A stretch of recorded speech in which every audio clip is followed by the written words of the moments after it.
And a very, very, very warm, in fact, possibly sweltering hot hello from Utah. How great to see you all here. And look at all these helicopters. Here I go again. The first thing I get to say in the stream is, oh, look at all these helicopters. This is just like 50% of my streams is just like talking about, wow, how many helicopters have we got going here? So let's have a quick hello to these people in Whoa, let's slow that camera down. In Monticello. In near, just outside, we're outside of the Canyonlands National Park in Utah, and I'll take you through the full course of events shortly, but let us say hello to Snowmanson, to Icarus, to Night Fury, to Vulcan, to Boanu, sorry if I've got that wrong, Marv, hello, Murray, Vulcan, Helicopter 5432, Captain FS 2024, what a grand name, Rob, JB Vox, Fibro, Alois, hello to you, NZ Bank Boy, another regular, Kim DK, Kladsky Vostro, sorry, Kladsky's our specialist at flying upside down, Whisper Dark, Mako 6, wow, the Shaven Wookie, excellent, all the way out there on the apron over on that side. And Oni over in the background there, looks like you've got a Llama helicopter, excellent. And Quasi Archer 2 in your H125, excellent, excellent, excellent. Lots of Dauphins in evidence today, unsurprising. It still feels like it's been a while, but it's only like 10 days since the product launch, isn't it? We have been going absolutely Dauphin crazy. Hello, Rob. Thank you for saying hello on Twitch. Really good to see you over there. And so great to see this terrific lineup of helicopters. Marf's already airborne, apparently. Few people reporting stuck blades or blades not spinning. I'm not sure if that's something to do with the SU6 beta, which I have not tried yet. So I'd be interested to know how people are going with that. Harit, hello to you. Harit is on the text there on YouTube. Harit is our specialist in making panels in Stream Deck for all the different helicopter types. So very useful to have some of your autopilot commands, especially on the Dauphin, on a Stream Deck panel because it means that you don't have to move around inside your cockpit, because in the Dauphin it is a very ergonomically challenging experience. So Harit, hello to you, nice to have you along.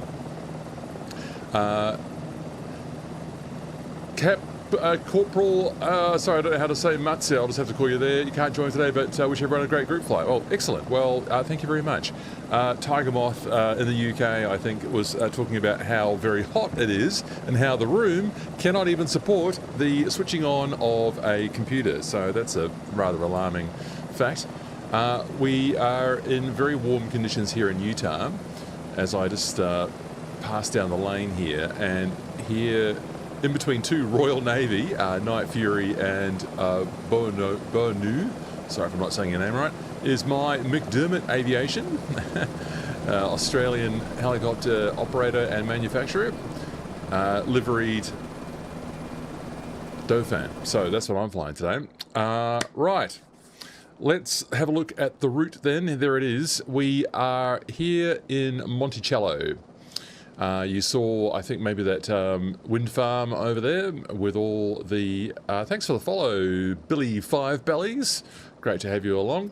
And so you saw all those wind turbines there in the distance. We are going to fly out to... I found this rather nice canyon over here, which is signified with something called Indian Point there. Going to fly up into the canyon.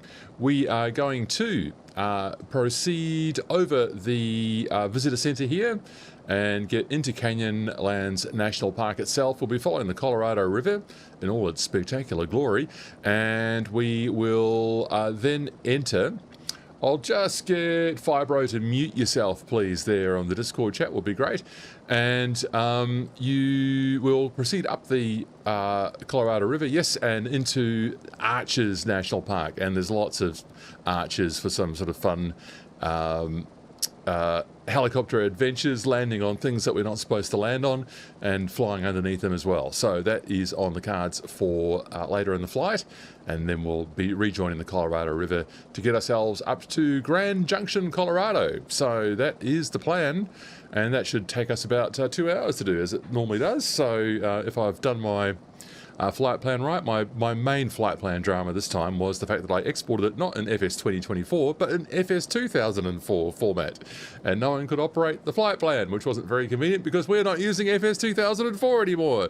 So I'm glad we managed to figure that one out about 15 minutes before the flight. Not ideal. Anyway, we will get ourselves underway. Hello, people watching on YouTube. So great to have you along, and a few people over there on Twitch as well. I'd love for you to say hello on Twitch, and still trying to sort of build up my presence over there. Harit, oh, that's you, Boan. Okay, EU is from you. Boan EU. Okay. Is that right? Or is it Boan or Boan? Okay, I'll just have to stop talking about it because I'm just not doing a great job. All right, so let's get this Dauphin started. I'm going to use the standard checklist, the easy one. That's all done. Rudy, you won't be able to use the 365 unit. I'm back in Oz. Is that Austria or Australia? I'm wondering whether the McDermott also appears in the SAR category for the aircraft, as it does have the relevant provisions. Oh, yes. Oh, Adam Toast. Well, at least those stuck on 2004 can still follow the flight now, too. There's one character on VATPAC, that is the VATSIM unit in Australia, and I think he's still famously still in 2004. I've got no plans to upgrade. All right, doors are closed. Your pedals are adjusted. I don't have any passengers on board, though, so maybe I'll just fix that. In these very hot conditions, and speaking of, I think it's at 33 degrees outside, we are going to expect degraded helicopter performance today. And so I'm not going to fully load my aircraft, and anyone who is on the flight today, you might consider lightening the load somewhat, because very high risk of loss of tail rotor authority or effectiveness, and just general performance will be degraded. So I'm not going to fully load my helicopter. I'm going to put in, I'll put in a few people in the back. I don't know why 83 is my standard weight in here. 83, 83. So I'll put 4 people in the back. I've got 2 up front. That one can be 77 because that's what the pilot says for some reason. So, all right. So there's some people in there. We'll load them up. Load immediately. Thank you, Sierra Uniform Bravo. Yes, that's a sub. Dr. Zverbal. All right. Sorry, you need to say that again, Marv. Hello. Ground control to flight lead, currently 30 helicopters born, and please welcome in new to the stream, Fletcher Scape. Hello, Fletcher. Nice to have you along, and thanks, Marv, our chief community cheerleader, evidently. Always great to have you along, and welcome to Fletcher as well. Okay, so that was the a sub there from Doctor's Verbal. Yes, very good, grateful for that. Thank you. So switches are all off. I don't think I need to change that upstairs. I think that's all fine. Voltmeter, I'm going to say that's fine. Let's get those battery contactors on, 1 and 2. And already I've got the flight plan in there because that was the one thing I didn't mess up today. We'll acknowledge that alarm. Fuel flow control levers. I have these on sliders on my... Yeah, let's get that back all the way to 0. Yep, that's good. And those are forward and those are forward. That's all good, good, good.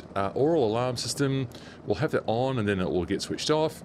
Position lights, let's get everything on. Don't think we'll need position lights today in this blazing sun, but we'll have the anti-cols on now because we're about to start up.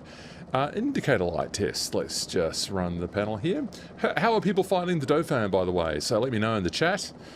What's your Dauphin or Dolphin experience like this week and the week that we've had it?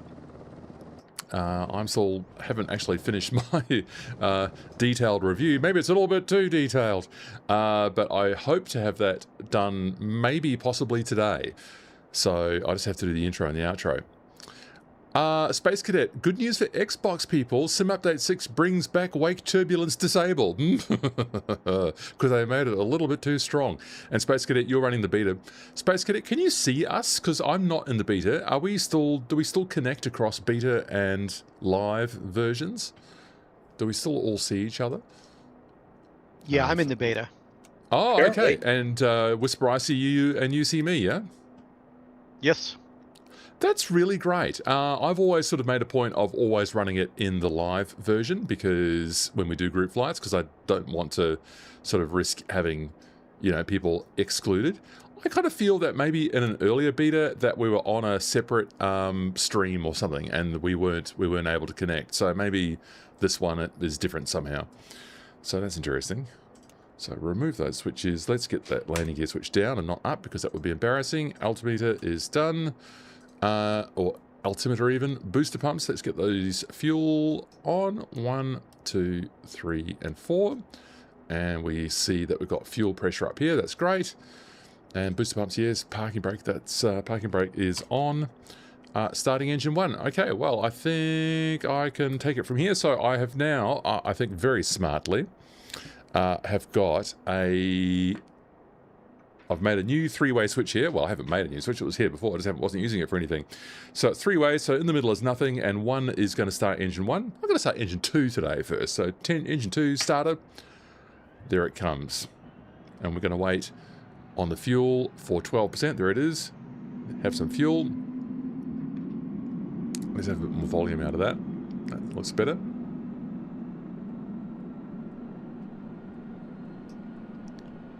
Interior sounds could be a bit louder in the Dauphin, in my opinion. I can hardly hear that. Boop. There we go. It's starting up. Snowmanson, you're getting better with the AS365/H865. Your videos have been a big help. Oh, thank you, Snowmanson. Fun learning it. Yes, well, I'm really glad to hear that. That's what it's all about. Right, there's all our gongs and alarms. Update to the Dauphin coming out. Update to the Dauphin and the Dolphin coming out next week. Yes, it's been treated as a matter of priority, I believe, about the hover stability. So in the you cannot be serious. You cannot be serious. I've just hit Alt. This has happened before. I've hit Alt space, and I'm going to disable that. I think it adds 1,000 feet on. So let me just plummet back to Earth and see if I can get myself back on the apron. Unbelievable. So am I in? Wow. Have I actually? How badly have I? How badly have I messed up my sim? So that's not working. What is working? All right. So great. So okay, I'll just go slewing around randomly as well. How much worse can I make this, Matthew? Wow. That is that is not a desirable outcome. Let's turn that starter off now that that engine is possibly going. So what happened there is that there's a very annoying keyboard shortcut for Alt Space, and I don't actually know what. I think this adds 1,000 feet, and then as I hit it during the startup, nothing would then fly. And now I've got oh my god! Now I've got an engine fire warning.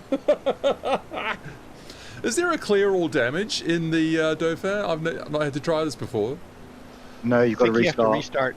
You got to restart. Oh, great. You've got to restart. All right. Well, I'll tell you what. I'm going to restart, but I'm going to do it with the engines running. What a mess. So we're going to end Strangely, that I see smoke coming out of 2 H145s at the moment. I see them too. Related. Can you guys hear me? Yeah. Smoke and fire. Oh, smoke and fire. Wow. That's I've been great. smoking for about 10 minutes too. Wow. Those engines are burning. That is... Speaking of starter, you looked off to the Yeah, west. that would be a significant fire emotional event if you were flying that. Wow.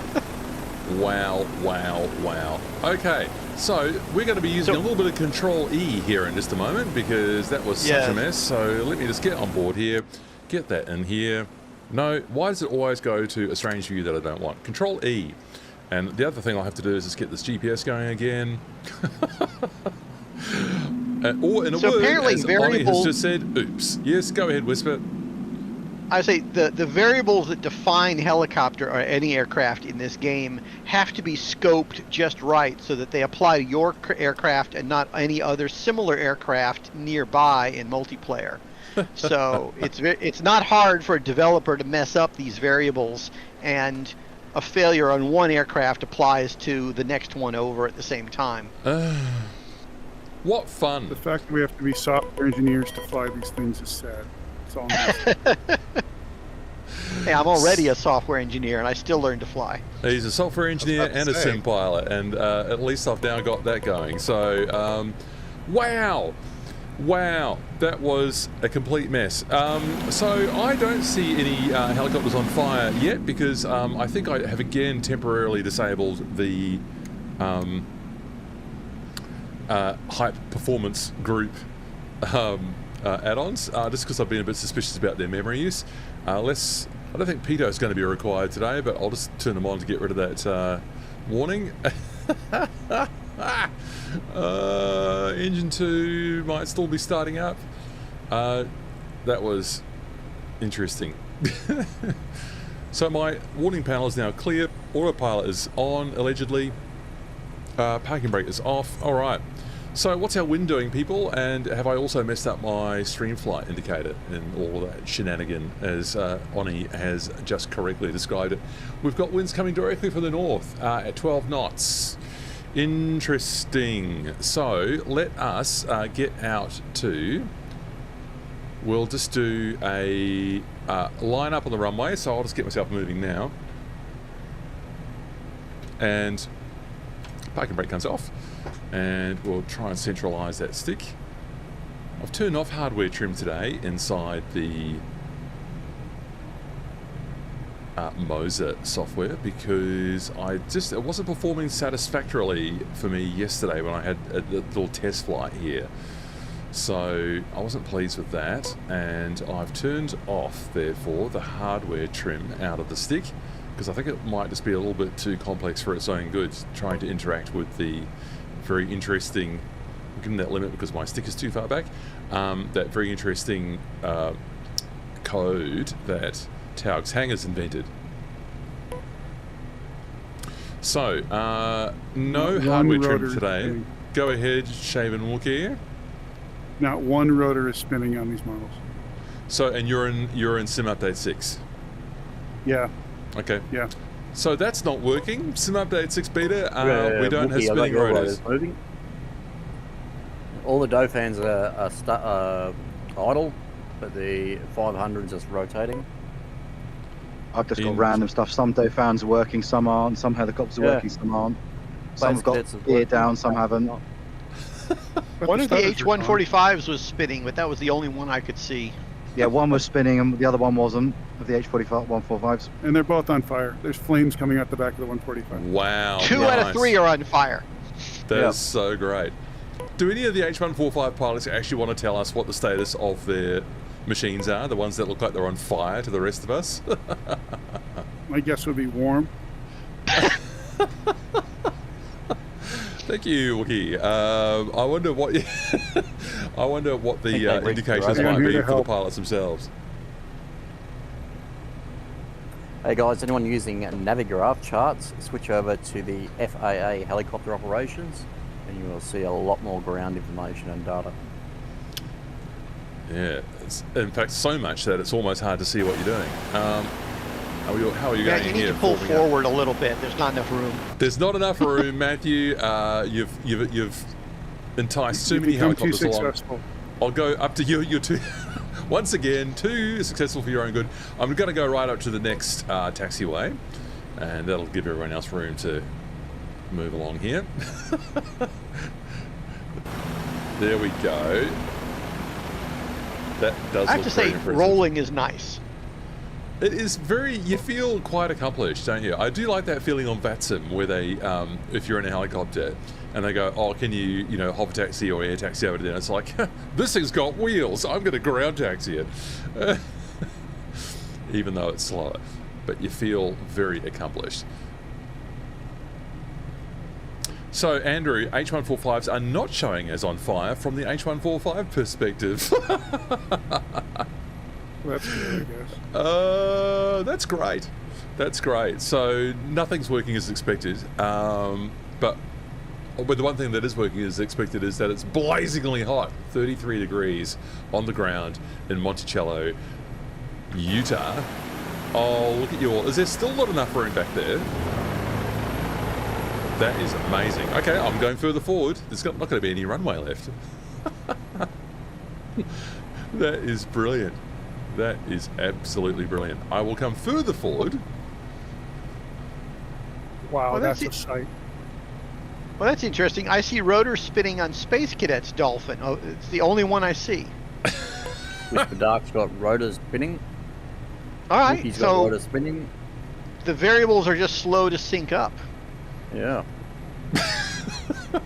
It's a never-ending voyage of discovery in Microsoft Flight Simulator, especially when you start opting into public betas as well. Looks like Marv might be about to, and thank you for flying the McDermott colours yourself there, Marv, might be getting yourself in position to do a bit of a count for us, I'm guessing. Roger. You are excellent. Wow, alright, so here's what we're going to do. We are going to fly what's left of this runway, not a whole lot, and we're going to turn left. That's not even the right app, Matthew. Let's get Navigraph charts up. There we go, that's better. And we're going to try and... I might sort of hug those wind turbines, and so we'll take a left, and then it'll be taking a right to get us up to Indian Point and the start of this awesome canyon. Let's fly! Here we go, people. Rolling forwards. Trim release down. Pulling collect. Bum, bum, bum, bum, bum, bum, bum, bum, bum. There we go. Off we go. I have been meaning to... awesome, guys. Let's just get the flyby then. Yes.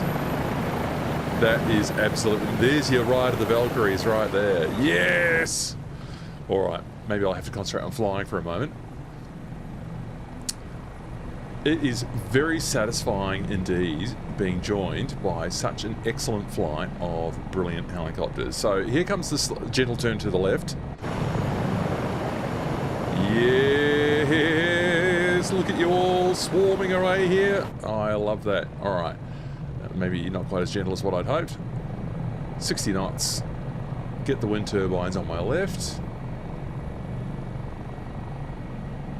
Quite a sight just in themselves, really. It's a huge wind farm. Alright, and nosing down. The Delta NG indicator, and removing trim release here, so get these wheels up. So the Delta NG does take into account the outside air temperature, and I'm still not pulling... Oh, I haven't actually loaded this machine up, have I? That was the one that I had to abandon. Let's just come around here a little bit. Keep the wind farm on our left. Trim release down the whole time. There we go. Leveling off there. And Ground we are control flying. Flight lead, you have 34 birds. 34 birds. Excellent. There we go. Shaping looking very nice formation flying there. Look at them all go. Yes. Space Cadet fire. Uh-oh. Oh, that is magnificent. That is absolutely magnificent. So Delta NG still fine for me. I'm going to actually post the fact, get some more weight into this machine. So that's Prairie Dog Knoll up ahead, I believe. So what we need to do is turn to the right, so holding the trim release down, and we just keep that other big hill, which I think is Shea Mountain, on our left, so that we can find so-called Indian Point. Is anybody else seeing the wildfires up on Shea Ridge there? Yeah, Marv got it. If you've got FS Yeah. fire, you'll have the international database, and there is an actual fire there. No Yeah. way! That Yeah, is Aerofire incredible. What add-on have you got for that? Aerofire. It's the one called FS Fire, I think it is. Wow!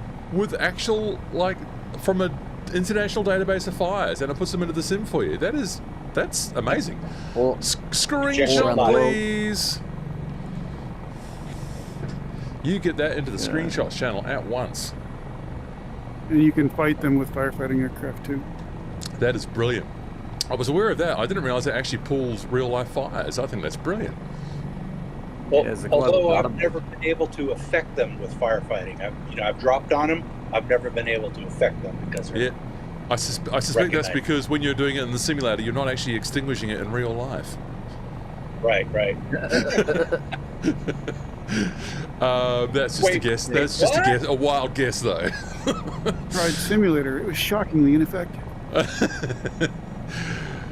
Oh, look at those canyons up ahead, people. That is where we are going. We are going to dive down into that canyon right there. And that Imagine how much money they would spectacular. save. I know. We could just we could just do the gamify it. We could extinguish real life fires for points or something on an international leaderboard. There we go. We're solving all the world's problems right now, aren't we? So you're actually like flying a drone or something. There we go. You're welcome, world. Flight simulators to the rescue. We need to descend down into there, people. So, going to be gathering quite a bit of speed here. Does anyone know if there's an interior temperature sensor in the Dauphin? An interior? There's one in the roof? Yeah, there's... Oh, inside temp. No, I don't know that. Yeah, pretty Follow the roasting. 2 outside sensors. Smoke is too hot. Please extinguish your cigarettes. Alright, so 25 degrees already outside, so that's a little bit better. Hello, Josh Grayson. Nice for you to say hello. Right, let's just enjoy the view out here. Oh, so here's the boundary in the photography. Look at that. That is a stark difference.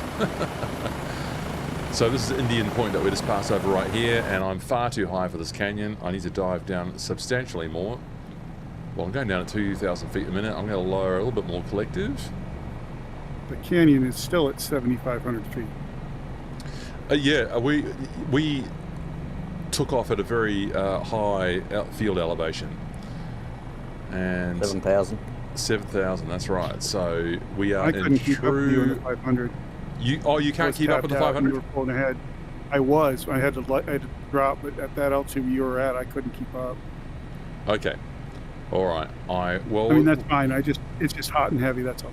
That's absolutely correct. We'll bring the speed back a bit now that we are into the Death Star trench run down here. Look how good this canyon is. I just discovered this yesterday.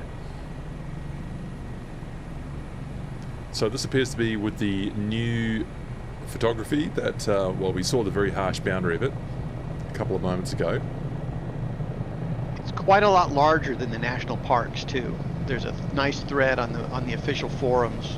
Someone's got a website and is mapping the locations, and they've got some really big areas out here. Yeah, that's really great to hear. That they haven't just confined themselves to the national park boundaries, that they've been able to pull this data and enrich the local, or the sort of the surrounding areas as well. Quite interesting, there's sort of a sparse woodland running through this canyon. It must be super dry in here. Brilliant. Okay, and so do we come to the first of the six-shooter towers yet? No, we don't. We're a bit further along, and also, Matthew, don't crash into the ground, please. So I've slowed up a bit, and people are going ahead, which is understandable. Looks like we've got some Joshua trees down there as well. Quite a few levitating trees. Quite a few levitating trees. Yeah, that's a bit of a pity. Alright, so I'm going to try and get it back up to about 110, and that hopefully will mean that we're all reformed.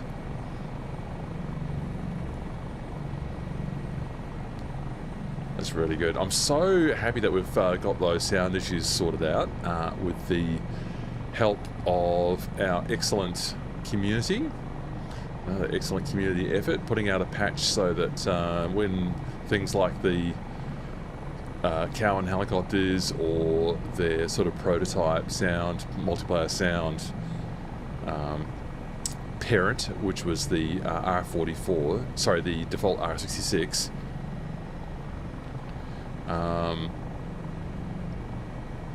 Was putting sounds where we didn't want them, but we have filtered those out thanks to Stearman and Whisperdark. So it's just a little add-on that you can get from the Discord server, which I'm going to post a link to right now. There it is. Come along to our Discord and you can find the stuff on there. So Adam Toast, the LED pop in is pretty distracting. Yeah, is that the trees that were popping in for you? Because they were popping in a bit for me. Or are you talking about from your pilot perspective there, Adam Toast?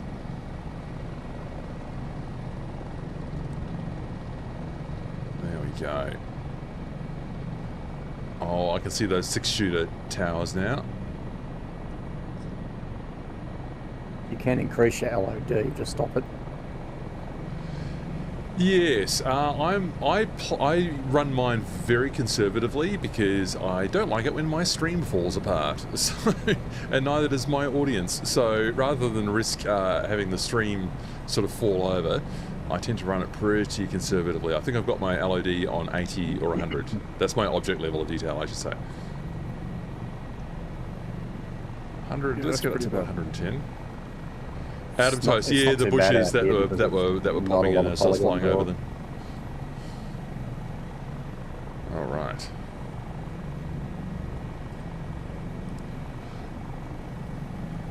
So, you could see we went over a sort of a ridge there back at Indian Point where we went over from those sort of highlands down into the Canyonlands down here.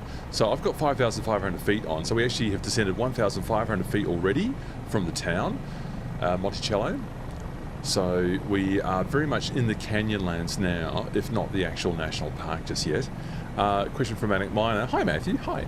Are you enjoying the Dauphin Dolphin the most out of all the helis in your hangar, or does the Hughes still win? Ooh, that's a good question. Depends what sort of flying you want to do.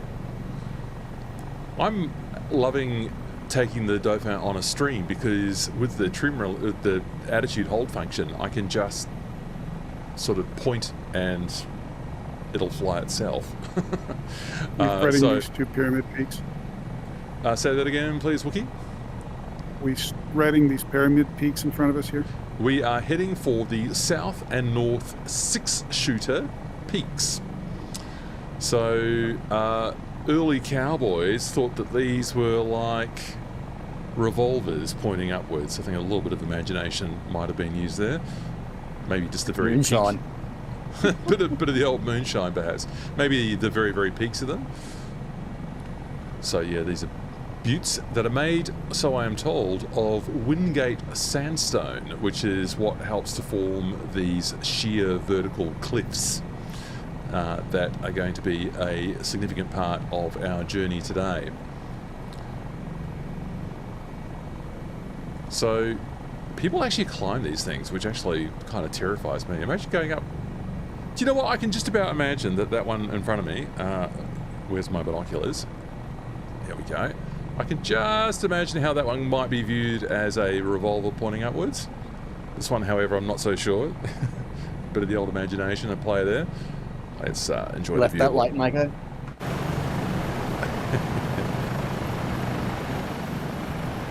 Oh, look at those Canyonlands there. That is, what spectacular aerial imagery. That is really stunning. Yeah, I was just looking at that. They did a really good job on this tin data.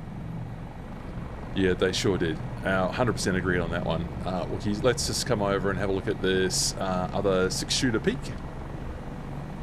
We'll keep it on the left, actually, and we'll get back on the road because that's what's going to lead us to the visitor centre. That is just spectacular.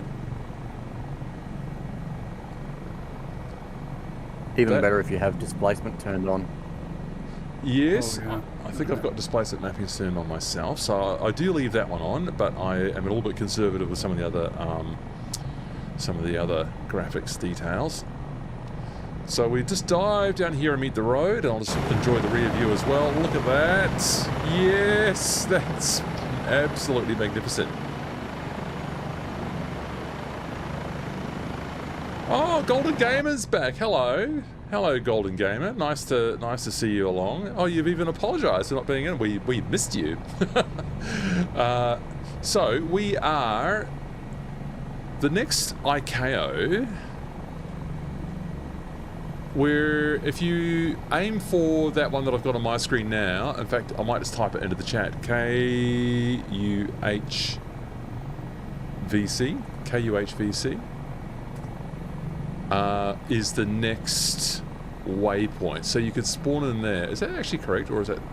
Have I got the right? Yeah, KUHVC. Yep. So you can probably spawn in there. And now we're turning left to follow the road. And we'll get quite low here, people, maybe about 4 or 500 feet, so we can enjoy the visitor center model when it comes up. What was that you said? 40 or 50? Yeah, that's what I heard. I heard 40 or 50. I heard 4 or 5. That's good. I'm blowing up and generate a dust storm.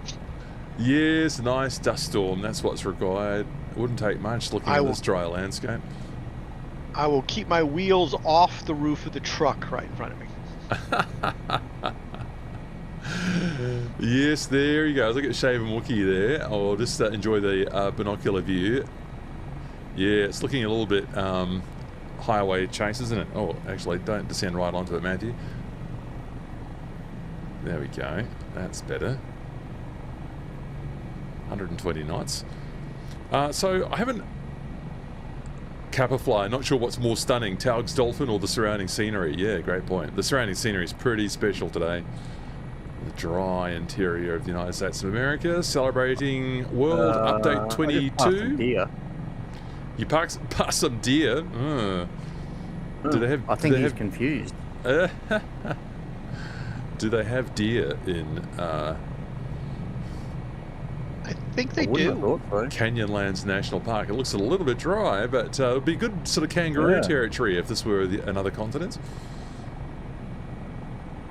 You get gazelle-type animals out here. I've kind of seen them out in places like this before. Probably more here. Oh, I see Park Gate. Better throw $1 down. There we go. Throw it here. Put a couple of bucks into the boom arm or whatever it is. There's the visitor center right there. Cool. Let's go. Stick on the road. And actually, no, we need to go slightly right. I think we're off to find the Colorado River now, which is not too. You can kind of see the canyon up ahead, actually, can't you? We actually are going to find two rivers. It's actually quite nicely done.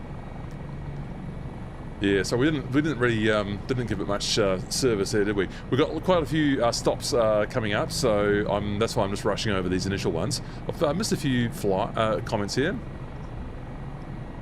Manic Mine, I'm surprised how much I'm enjoying the BBS MH60. Oh, Miltech, sorry, yes. Surprisingly good fun, but I'm always looking to fill my hangars with new whirlybirds, and next is either the Dauphin or the Hoplite. I'm getting a bit more enjoyment out of the Dauphin, that's for sure, than the Hoplite. The Hoplite, I think, is just, I'm finding it a little bit hard to come to terms with the way it flies. They just came out with a 24 version with a good model, with a better model. Yes, although it still flies the same. It's really soft and loose in the cyclic, which the word is Russian. Indeed. Golden Gamer, my Alt 2 isn't working for name tags. Has the keyboard shortcut changed? Yes, it has changed, which is one of the most annoying things that could possibly happen is when you learn the keyboard shortcuts. And then they change them. So, yes, the keyboard shortcut has changed. Is it Alt 1 now? Does anyone know? No, Alt 2 is player names. Oh, okay. One of them has changed. My button mapping didn't change. Well, yeah, because you probably already had a general map for your... Yeah. Oh, look at these formations down here. That's nuts. Oh, there's a viewing area there too. You can go and have a look at that. Wow. That's crazy stuff.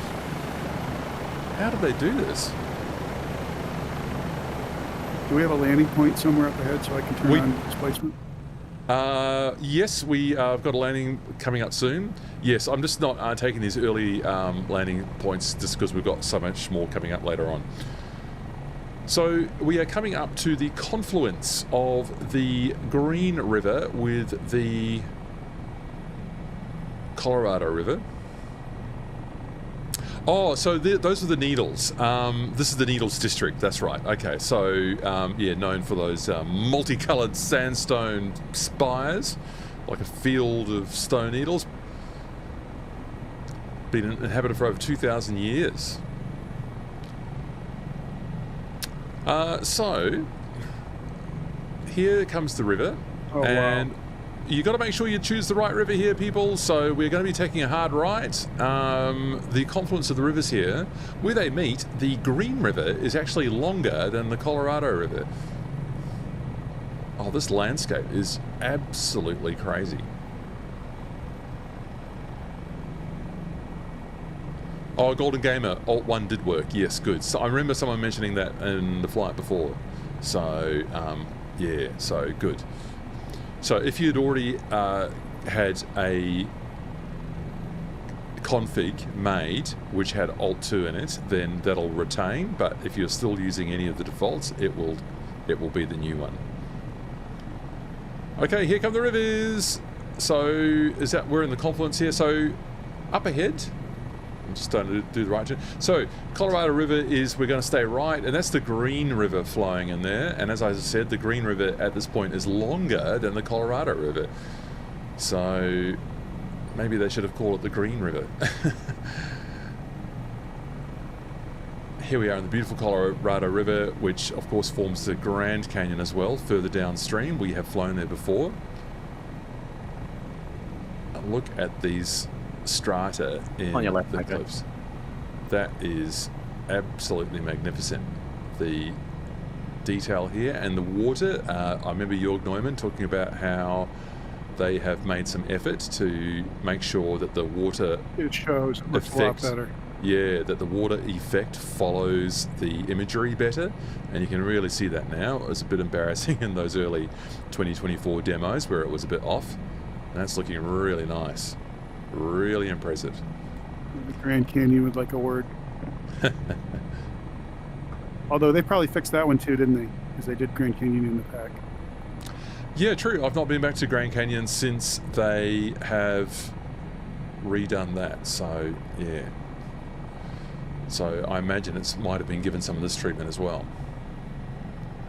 How good is this? How good is this? Definitely need my head tracking on here so I can navigate around and not collide with the landscape. Bit of an exciting ride for the people in the back. Oh, which I think I still forgot to load in after I had that restarting situation. That is just magnificent. I mean, it just blows. I know I carry on about this every week, but it just blows my mind that we can just choose to fly in these places and they're done to this level of detail. Extraordinary, just extraordinary. Incredibly fortunate times to be a flight simmer with all of this activity happening. I think it adds a real fresh impetus in the simulator every time they release another world update. You start to explore again, and helicopters obviously are the absolute most ideal method to get around and enjoy this. Yeah, that LOD popping in with the bushes is a bit annoying. I might investigate cranking up the object level of detail a little bit. And I'll just answer a couple more questions there. I think I might have missed one before. So this is from Golden Gamer. Is the AS365 worth the purchase? Also, which helicopter can you relate to the most? Can you relate it to the most? I have the UH-60, CH-47, Scout, Wasp, H-225, and everything else that comes by default. What is this the most similar to? Probably the MH-60. Would anyone like to agree or disagree with that? It's automated. It's got for me, I autopilot find functions. it's a more complex aircraft. It is. The add-on is a more complex add-on than the MH-60. But what is it most similar to is the question. So I would suggest it's a smaller version, a lighter version of the H-225 because it's the same avionics family, the stabilized auto. So I think it's in that family more than anything else. Fair point. Fibro reckons most similar to the H145, although Golden Gamer didn't mention that one. Also the S76, I suppose, being you know, a helicopter with a complex autopilot. Look at, wow, these cliffs! These cliffs are nuts. That is so good. Now the S76 is a lot faster than the Dauphin and the Dolphin, Yes. but it's not as agile. Correct. I'd agree with those points. I'd agree with those. I've got to say that the Cowan Simulations autopilot actually stands up pretty well. It's just that overall that aircraft still I find is a bit buggy. I use it in a stream, and as someone joked, is Matthew getting angry? It might have been the one time I started to perhaps lose my usual relaxed, easy-going demeanor in a stream. I think when you abandoned the 500E halfway through the flight. That's a little bit of a tell. That was a bit of a tell, yes. I've had enough of this 500. I'm choosing another one. Bring me another 500. The pilot's straight back to the hangar. I'm not taking this. Give me a new helicopter. Oh, hilarious. Gopnik operator. Hello. Haven't seen you before with your BO105 there today. Nice one. Golden Gamer, is the Cowan S76 nearly the same as the AS365? No, because it's I'd say the modelling is not quite as high resolution as this. It is a 2020 native, not a 2024 native. And what else can I say about it? I just think that the Dauphin's a bit more polished. I mean, the Dauphin's got a few problems still that they're working on, and there's an update coming soon, as Marv mentioned. And yes, so it's a premium helicopter. There are a few things I want to see improved. The learning curve on the Dauphin is really quite steep, and it won't be to everyone's taste. Not everyone will enjoy having to reset their controls and to create new control configs and all that kind of stuff, right? So not everyone will enjoy that, and that's perfectly understandable. So if you do prefer your manual helicopter flying, you might just prefer to stick with your 500Cs.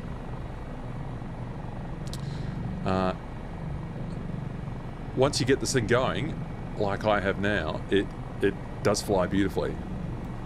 So what we're going to do is we're going to pop out of the river here after maybe a few more bends, and I might sort of get a bit lower. Putting a bit more collector to speed it up slightly. I think we might be getting a bit slow there. Wow. Flyby! Oh, that terrible tree. And also maybe fly the aircraft, Matthew. It's very hard to pause for screenshots. I was thinking I was going to end badly in about 2 seconds, and you caught it. Oh, look at these canyon walls. More of them. That looks so good. Oh, pulling high G's to get around there. Woohoo! Yes, It's not a super tight canyon, but the Dolphin is handling it fine. Yes. Wait till we get to the narrow bit. Yes. It's not actually the most agile machine. It's pretty soft and stable with it's got SAS on. Even when you've got the trim release down, I believe the SAS is still damping everything out. Yes. So it's not the softest. Sorry, it's not the sort of tightest thing to sort of throw around these bends, but it's sort of quite nice. It's yeah, it is handling it well. The roll rate is sufficient. Let's put it that way. It's sufficient. Nice.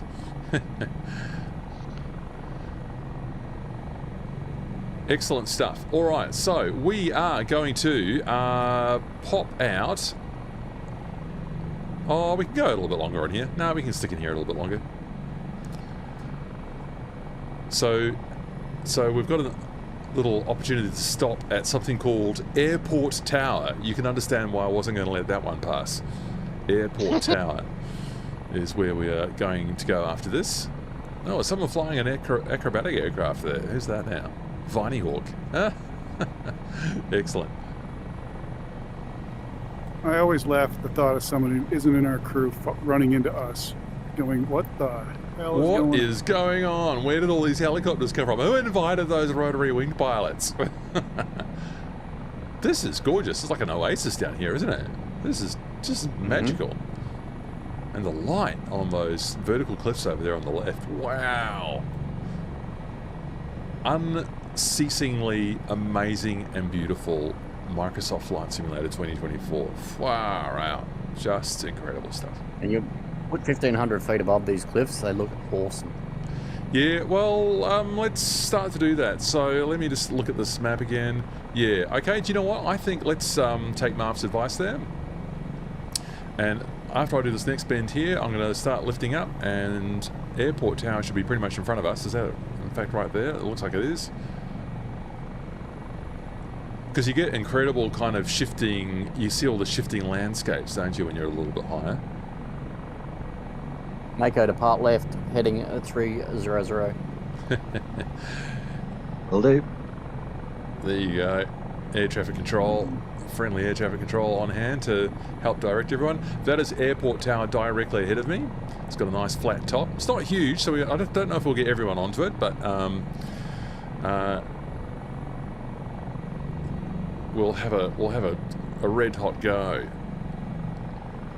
Yeah, that landscape does look amazing when you're up above. I mean, oh, look at it.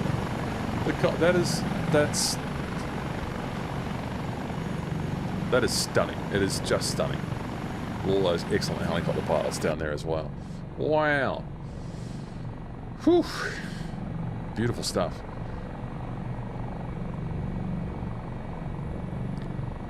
So,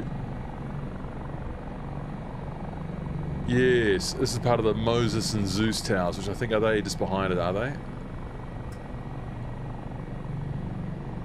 Airport tower.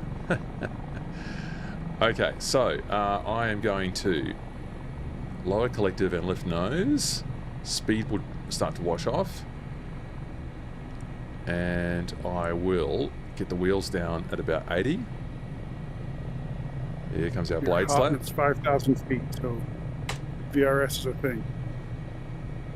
100%. And loss of tail rotor of effectiveness could be a factor here as well, so be careful of that. Oh, I came in here pretty hot.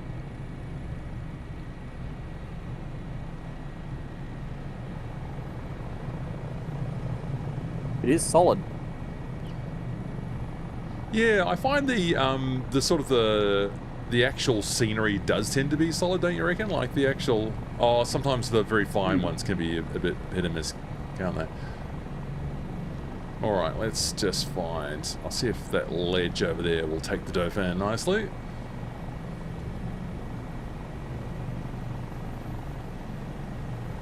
Yes, that's getting quite close, Matthew.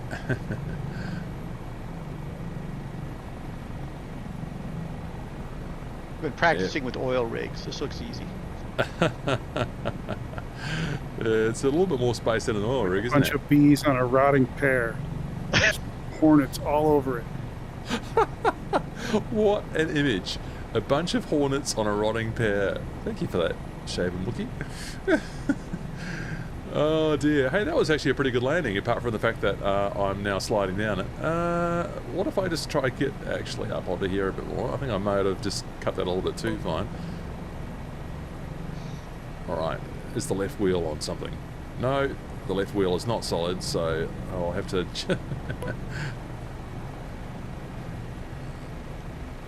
That looks a bit better. Parking brake.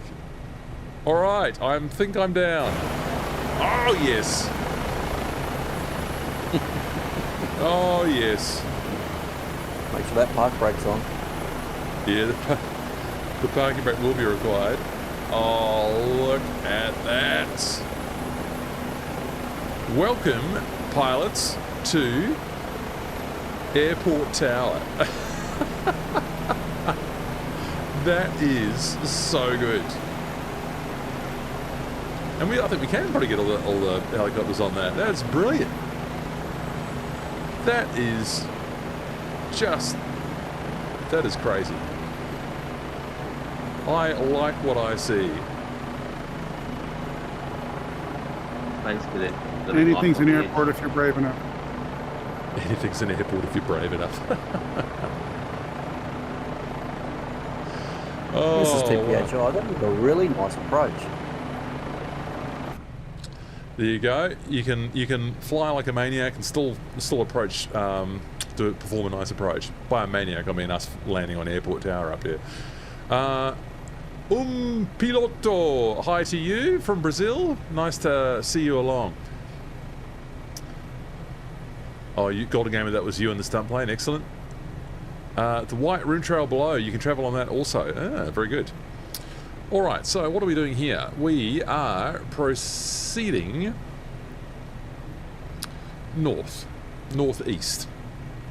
So we can just go across country here a bit. In fact, I'm sort of pointing northeast. I'm already pointing in the right direction. So trim release comes down.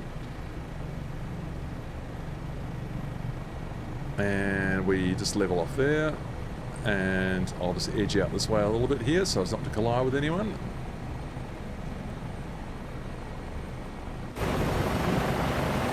Wow, how luxurious it is to just be able to do this with a helicopter that holds its altitude. That is very convenient.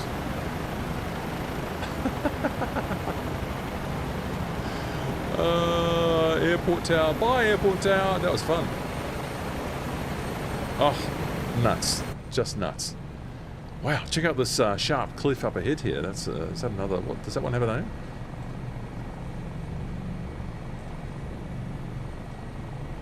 Where's my pointer? No. Oh, and that was Monster Tower behind us as well. I should have landed on that one, really, shouldn't I?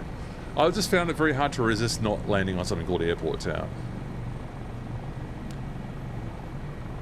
Nuljern, diving off the cliffs is super cool. Diving? Are you talking in real life?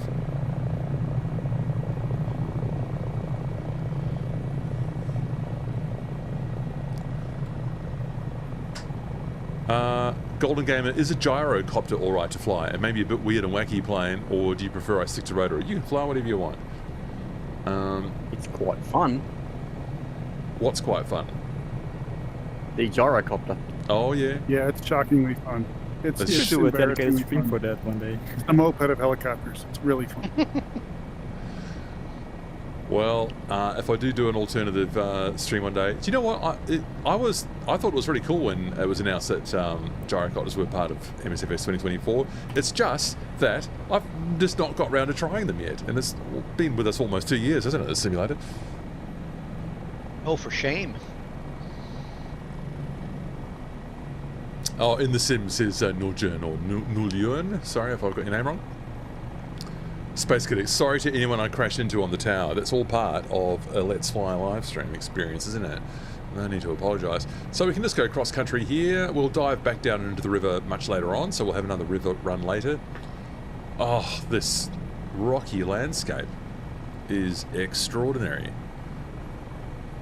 Can't stop just I'm seeing it over 100 degrees here now. So my... Ooh, 38 degrees Celsius, yeah.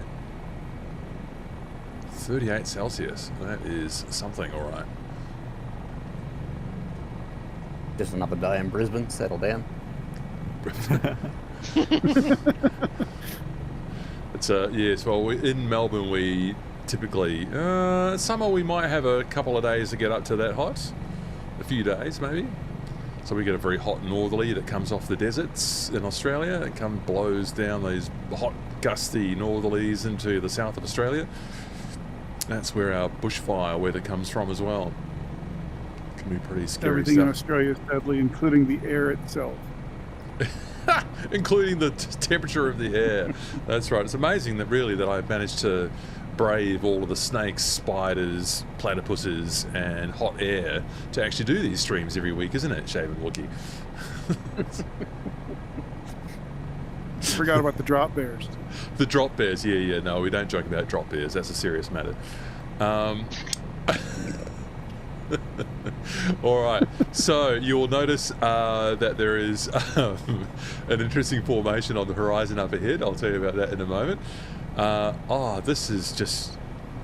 feels like we could be on Mars here as well, don't you reckon, with this kind of orangey red kind of soil, sand. Feels like we could be on Mars. Well, I expect the rest of you can't see this, but if you own the Got Friends Astro 1, there's actually a race course in the upcoming terrain. So there's all sorts of little markers and lights, which is very cool. Amazing. So I what see do we... triangles on the ground. Yeah. Okay. Well, what we're looking at here In the potash field.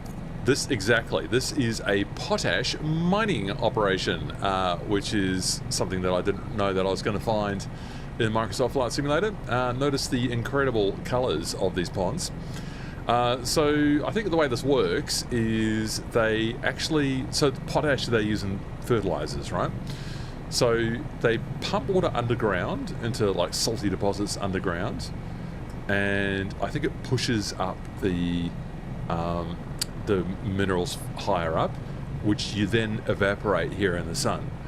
And to encourage the evaporation, they actually add a blue dye. So this insane color that you see here is just part of the engineering that they do to encourage the evaporation to get the potash out of the water that they pump down below the earth. How crazy is that?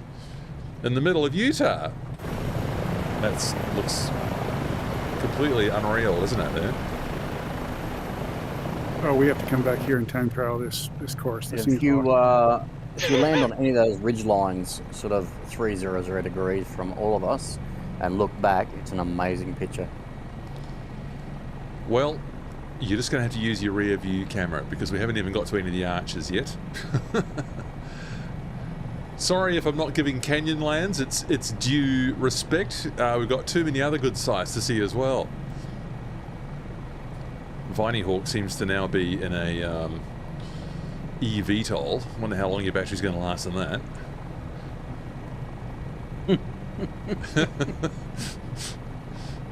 Especially in the heat. Yes, I don't imagine that it runs very well in the blazing heat. You'd use all your battery power just to air condition the cabin.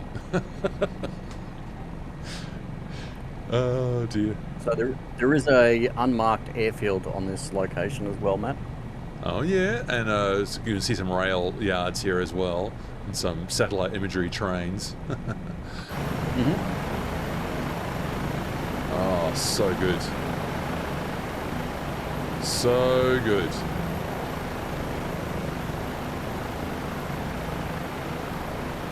Amazing.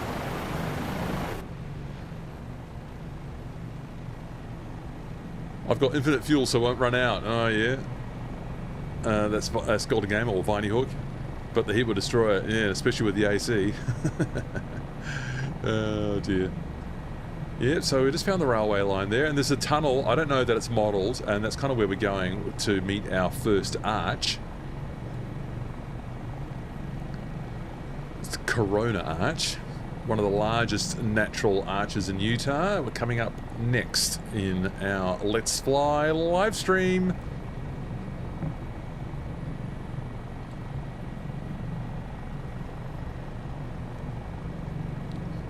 Incredible formations. Yep, there's the road and the railway line running below us. Totally amazeballs. Yeah, I'd be fascinating to visit down here, wouldn't I? I love the look of these kind of almost like these oases that sort of hug the river in these canyons. It looks spectacular down there. Well, I bet it's good for bird watching. It'd be probably a bit hot at this time of year, but, well, in fact, we know that it's a little bit too hot at this time of year because it is currently 38 degrees Celsius outside, or as Mako said a few moments ago, it's over 100 already. Fahrenheit. Extraordinary stuff. Extraordinary stuff.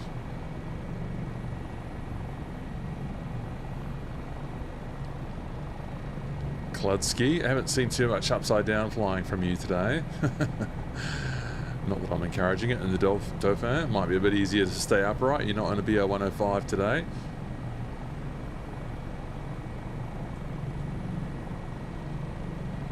Alright, so we're going to follow the train line here, which looks like it's going up the cliffs there. So maybe or is that just the strata? Or is that the rail line? I think the rail line's painted onto the cliff faces, so it's gone a bit wrong in that little portion. That's our first sort of terrain mishap that we've spotted so far. It's been otherwise very good. So follow the railway line through here. Oh, it's got a little cutting in there. Nice. Night Fury. There you go. Follow you in. Visitor centre. Nice. Yeehaw! NZ Bank Boy goes through with a very steep bank angle. Yes. And this should bring us up to Corona Arch.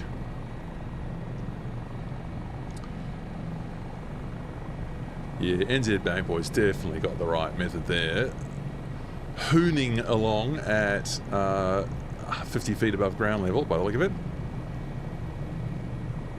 Oh, have I actually gone past the arch? Oh, it's right there. There we go. So, Corona Arch.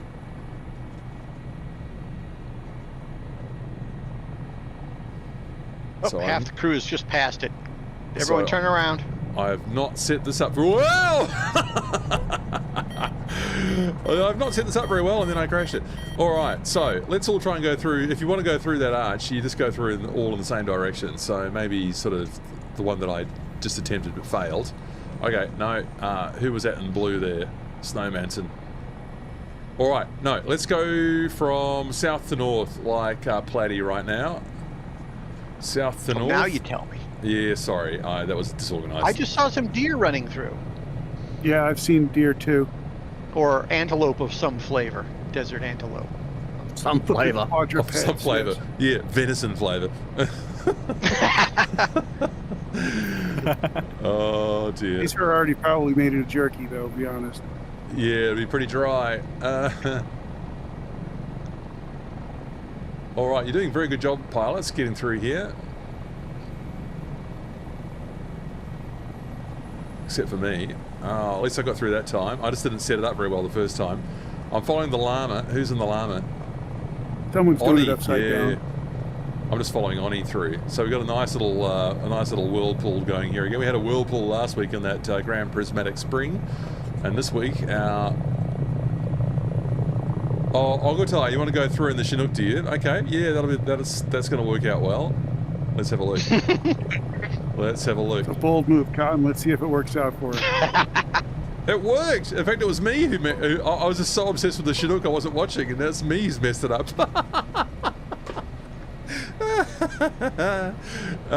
Whoops. Well, that's... Oh, that is funny. That is funny. What's this alert that's that I'm pretty now? Cool. I binned it too, so observe the inverted Dauphin in its natural habitat.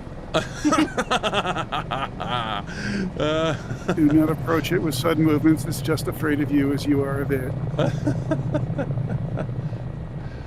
Oh dear, oh dear.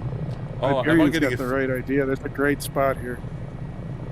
Well, this is just the first of our arches too. We don't necessarily have to. I think some of them are a bit small to fly through later on anyway, but I'll have one more go here, and then we'll just keep moving along. And we'll take a break at Canyonlands Airport. Now, is it possible that I could actually just not mess one up, please, Matthew? Oh no, I've done it again. No. Ah! Well, I've had one successful attempt out of 3, so your host is not doing a great job today. Definitely an easier job if you're in a 500C, I would think. And now I've got it upside down. Could have brought the Mini 500 for these. The Mini 500 would be a lot better, Whisper. You're dead right. Okay, so I'm going to continue moving through up in this steep valley. Oh, I can see animals. At last, I've got animals. They're running away as they are very entitled to do after watching my flying in the last few minutes.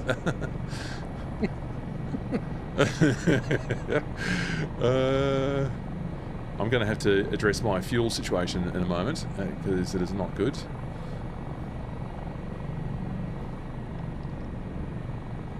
Just cheat and throw some more in.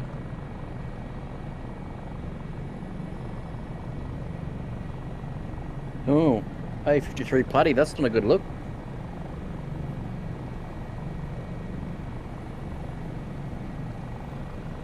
let's get ourselves... Was there someone else upside down on their back? That's not the way we want to do it. Yeah. Glad he's just become part of the landscape. Oh dear. All right, I'm going to fix this fuel situation. Okay. Did somebody say in-flight tanker? There is Yes, a rear auxiliary tank on this plane. Well, I'm not going to fill it up. It'll be a little bit too full. So we'll go. Oh, I'll just put full. There we go. No, that'll just have to do. Oh, the butcher birds are having a moment outside. A loud moment. That is a reveal coming over that hill. Oh, you picked it. You picked it. Let's just reset this view. There we go. That's better.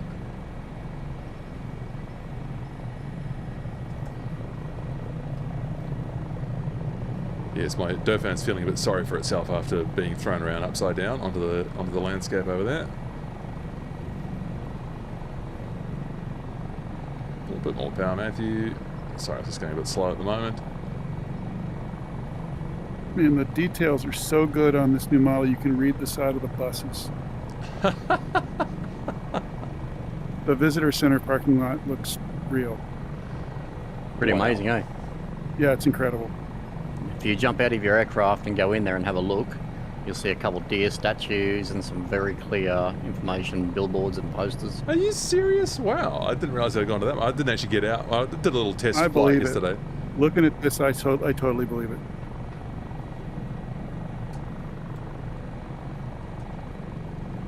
And I've just gone past it. So, oh, look at this ridgeline over here. All right, so let's just reform. I'll have to do a 180 here. Sorry if anyone's right behind me.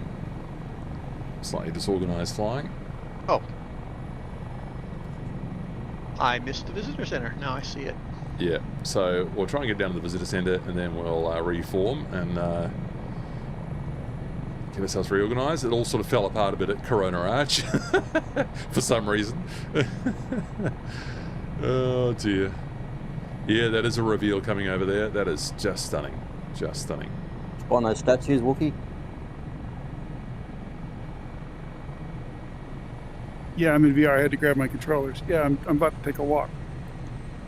All right, sounds like we... Do you know... Well, let's take our break at the visitor center. So I'll come back around for another 180 and land down there. I don't want to risk VRS. So another 180 coming right up. And we'll park down there on a spare bit of road. Landing gear goes Ice cream down. on me. I just dropped $1 in that toll booth. Well, I've done a couple of national parks in the United States. It was a, as I recall, it was like an envelope. You had to sort of get an envelope and put the right amount of cash in it and deposit in this sort of steel iron thing that people couldn't steal. All right, Blaster, that was amazing. He just landed in the little the lobby of the visitor center. Gladsky dropped it right in there. As he does. Actually, you can just leave it all with me, and I'll make sure it gets paid to the park service.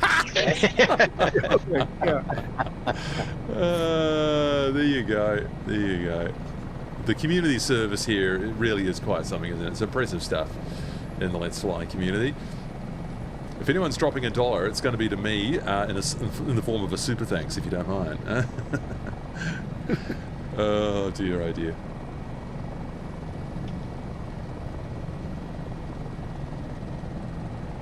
Alright, let's just settle it down over here. They must have changed the button mapping in the new Sim Beta because I can't use my controller buttons to get out of the cockpit anymore. Yes, those things are prone to the odd change from time to time. Right, let's get over here and have a look. Arches National Park Visitor Centre. Yes! I love the sound of that Chinook, by the way. Onnie's actually I wonder if you can, on your feet having a look. I wonder if you can get on one of those bicycles and ride around the park. Yeah. I scored him. My Sim's just Oh, speaking of super thank yous. Oh, Snowmanson, aren't you so kind? Thank you. I am thrilled that you enjoy it as much as I do, Snowmanson, and I mean, it's all put there for us. I mean, there is a bit of work in sort of preparing the flights and everything and getting us all formed up and getting the flight plans out and everything, but I do enjoy it, and I'm really glad that people come along. So, Snowmanson, thank you very much for that contribution. That's very much appreciated.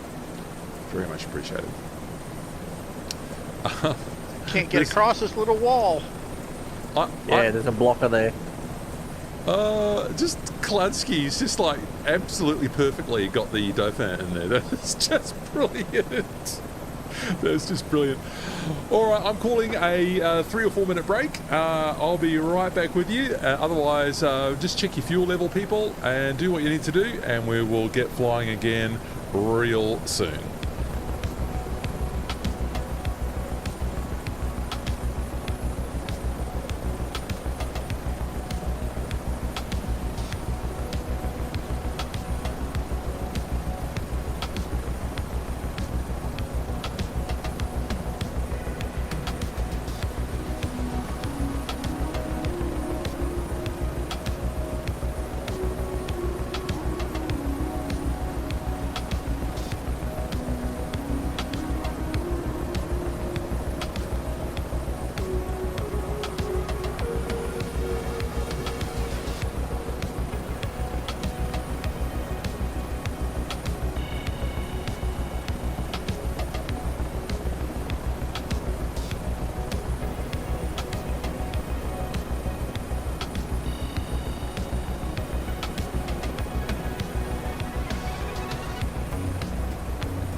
Well, people, we are having a grand old time in excellent Arches National Park. I'm just going to put in a super chat goal if anyone feels like they would like to help us out and make these streams even better.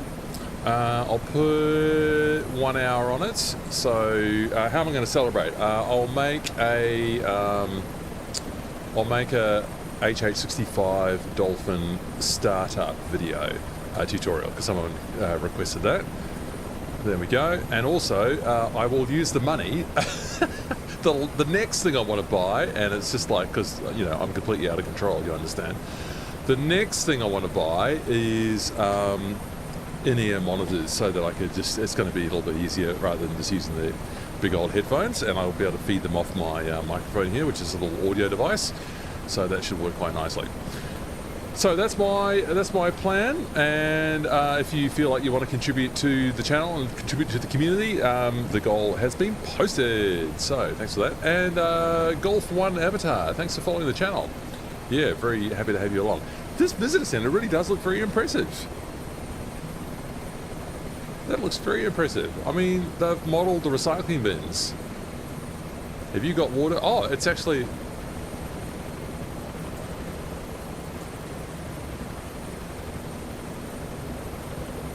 Wow. How high resolution is this? That's crazy. That's crazy. This has got to be one of the best spots I've done. Yeah, those cars do look good.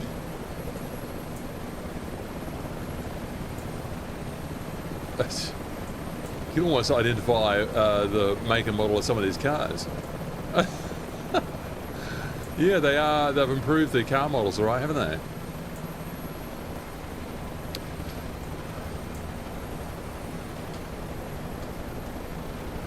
No, although I agree with that. Oh, yours, so yours has fallen over? Oh dear, sorry. I'm going to just have a... oh dear.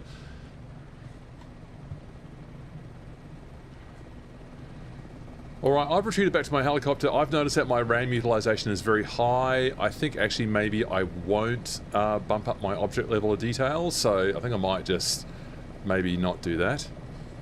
After all, yes.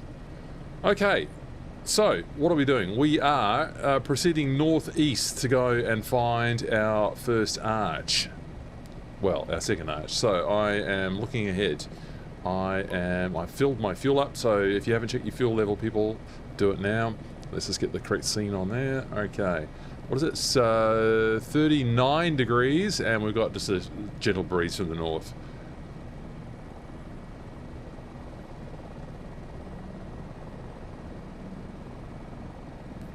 Oh yeah, performance is, you can definitely feel the performance has been impacted here. So just going to climb up with the road up here, and yeah, my performance just got a little bit shaky there. People, if it's dropping frames in the stream, it'll come right in just a moment as we just get away from that incredible modelling of the visitor centre there, which was impressive. And this is how you drive up into the national park on this road with all its switchbacks. Gear comes up. Landing brake comes off, although I might need it on again when we start getting into some of these silly landing challenges we've got coming up. So we'll cut that airport I've got in the flight plan, and we'll it'll all work, I guarantee it. Excellent stuff. Now, am I in the right direction here? Almost. You can just see off to our right where the imagery is a different colour.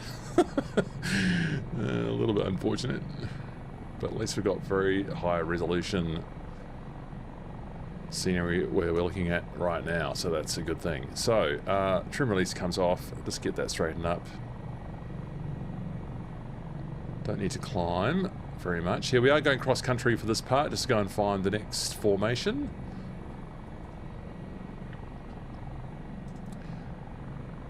Which is a turret arch.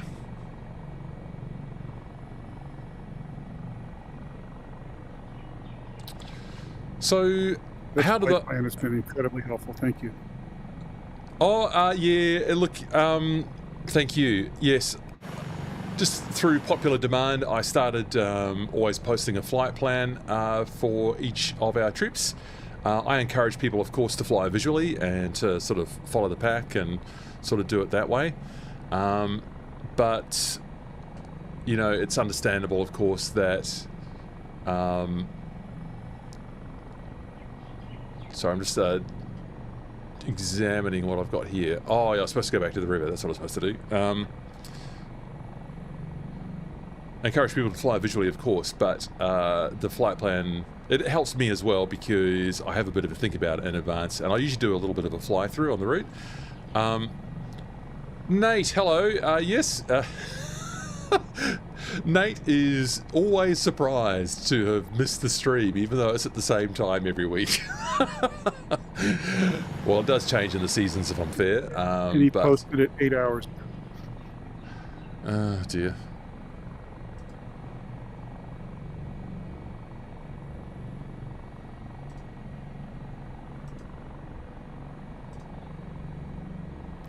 So, let's get this down here.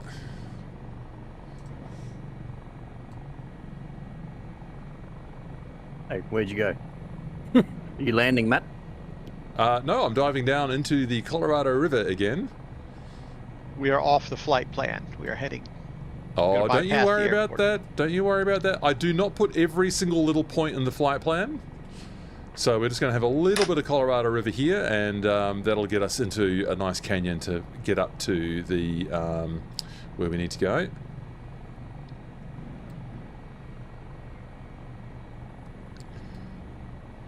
Oh. I'm just echoing your warning that we don't always follow the plan precisely. 100%. Which is fine. Yeah, look, it's a... Yeah, 2 seconds after somebody thanked you for posting a plan that we can follow. yeah, and then he immediately departs from it. Don't worry, we will soon rejoin it. The thing is I don't put all the points in because I don't like a flight plan that's got too many points. One, it would take me too long to make it. It's mainly got the highlights, and we don't actually necessarily always fly in a straight point between the in a straight line between the points. So that's what you've noticed happening here. That's 100% correct.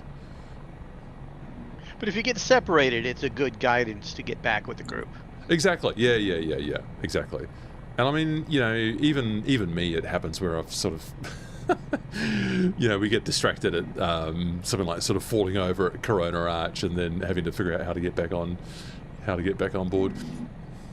We need GeoPilot to tell us how these arches are formed. Well, I was about to tell you, so I'm going to give you my limited understanding. For people who are new to the stream and you haven't caught GeoPilot recently, GeoPilot did send his apologies that it's been a little bit difficult for him to join recently, so we haven't seen him. It's at a very awkward time of day for him because he lives in Thailand, so he'd be getting up even earlier than me. It's like 3 o'clock in the morning or something. So now, is this our canyon off to the left? Not quite. So Kludsky, Marf, Oni, and Bankboy, this is not the one, but you're going to be taking a left in just a moment, so just be warned about that. Quite nice cruising on the river. I think we just need a bit of John Denver playing in the background. John Denver. So the sandstone formed with pockets of salt underneath. So this used to all be part of a... Here's our left-hand turn up here. Kludsky, Bankboy, Marv, and Gopnik, and Oni. So our left is coming up right now. And I thought this was quite a sweet little canyon in here for us to enjoy on our way to Turret Arch. They really fixed the water. The water looks absolutely terrific on the Colorado River. They've done a spectacular job. It was crying out for it, but they found the data source that allows them to do it properly. So that's a welcome thing. It actually has translucency now. You can see the shores and the banks, and it's flat. It looks really good. It's almost inviting, isn't it? It actually looks like you want to like hop in and have a little dip in the Colorado River. How fast does it flow? Don't know. So what happens with the sandstone forming over those pockets of salt? I think it used to be a. I think it used to also be like a coastal kind of desert. This area. So when the salt then later dissolves underneath the sandstone, you end up with the arch on top. Do you see what I mean? Like this, it's because the salt has dissolved underneath. Whoa, this is getting tight.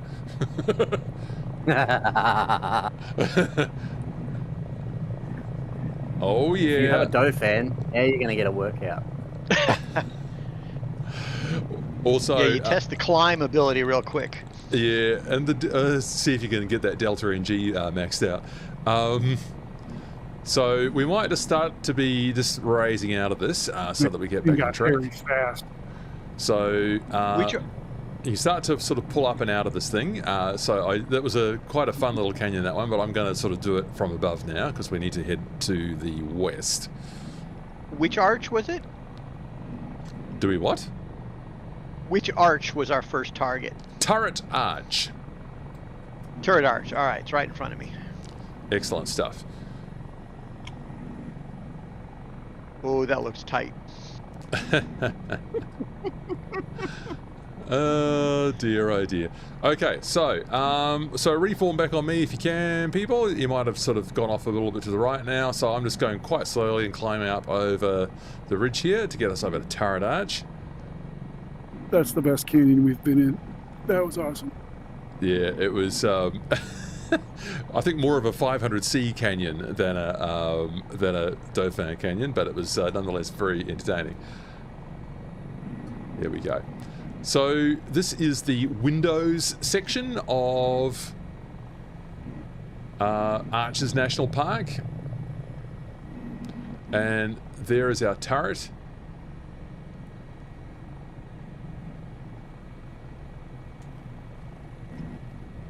I think it might be Firehawk who's just having some random audio coming into the stream there, so if you can mute yourself there, Firehawk, unless you want to say something.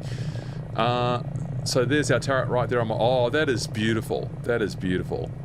So I think this is a slightly different formation process. Turret Arch, I believe, has had differential erosion, so there's harder rock on the top which protects the softer layers below, and that's how it's formed in that slightly unusual shape. Whoa, bank boy. Picking up part of the landscape there. I am not going to try and put the Dauphin through that turret arch. Not happening. That is definitely 500C material, if that, or maybe mini 500 Whisper, as you're inclined to remind us. That is... Huey on the way. Oh. Did you smack it into the cliff face? No, there's blockers. There's Can't blockers. fly through it, it's blocked. Yeah, you can't fly through this one. But I mean, we can do a lovely turnabout at point. In fact, I think I'm stuck on something over here. I've found an invisible object that I'm now stuck on. Yeah, I hit an invisible wall. I would have cleared it for the record. Well, I am now on the ground thanks to hitting something that was invisible to me. So I'm going to try and fix that by... Oh, what have I done? What have I done? I'll try and rescue it with Slew.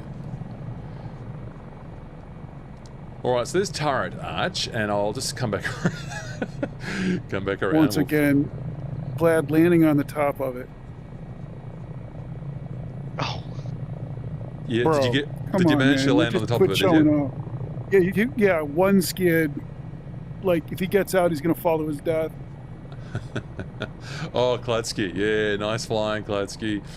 Nice flying. I'm getting a gear warning because I'm kind of going low and slow. Alright, we've got plenty more arches to see. We've got 5 more arches to see. What was that, Marv? It's funny how the photo representation looks. So from where I'm hovering, looking back at the arches, it actually looks like a hand-carved dragon. Ah, beautiful. Beautiful. Well, I'll just enjoy it from this view as I head out to the west, which is where we need to go. Turret Arch. Fantastic. Fantastic. Beautiful imagery for us to enjoy in Microsoft Flight Simulator 2024. And the next one's very close. The next one is Balanced Rock. So, is that it just there? Yes, there it is. I can see it. I've got a marker for double arch right here, although I don't see an arch. Oh, yeah. So is that a POI that's... Yeah, I got a POI marker. Okay, interesting. So we're going to have a look at Balanced Rock. So Balanced Rock weighs an estimated 3,600 tons. And it's sitting on a pedestal of softer mudstone, I believe. And Not that we're going to tempt fate today, of course, pilots. No one's going to land on top of the balanced rock, I'm sure. But That would be erosion. unheard of. For this You will find that one day will fall down. So geologists think that this thing's on borrowed time, even as it is. This heavy pink balanced from over rock here. on top of a softer mudstone pillar. And Oni, meanwhile, has melted your Turbo Mecha Artust in your llama. I'm sorry to hear that. Can you just use the clipboard to undo the damage? Anyone else seeing mine this is as pink textures? Yeah, I got pink textures. On the balanced rock. Yeah, it's Yeah. been pink since I started seeing it. They're not. They didn't download It hasn't properly. popped. Yeah, it looks like none of us are seeing it though. I've got it. It looks Sounds- just fine. Looks fine for me. I mean, I guess I was here yesterday, so maybe it's all in my cache. But Looks fine for me. Yeah, it looks fine for me too. So that's And I do have a whole bunch of deer on the ground in the car park next to Balance Rock.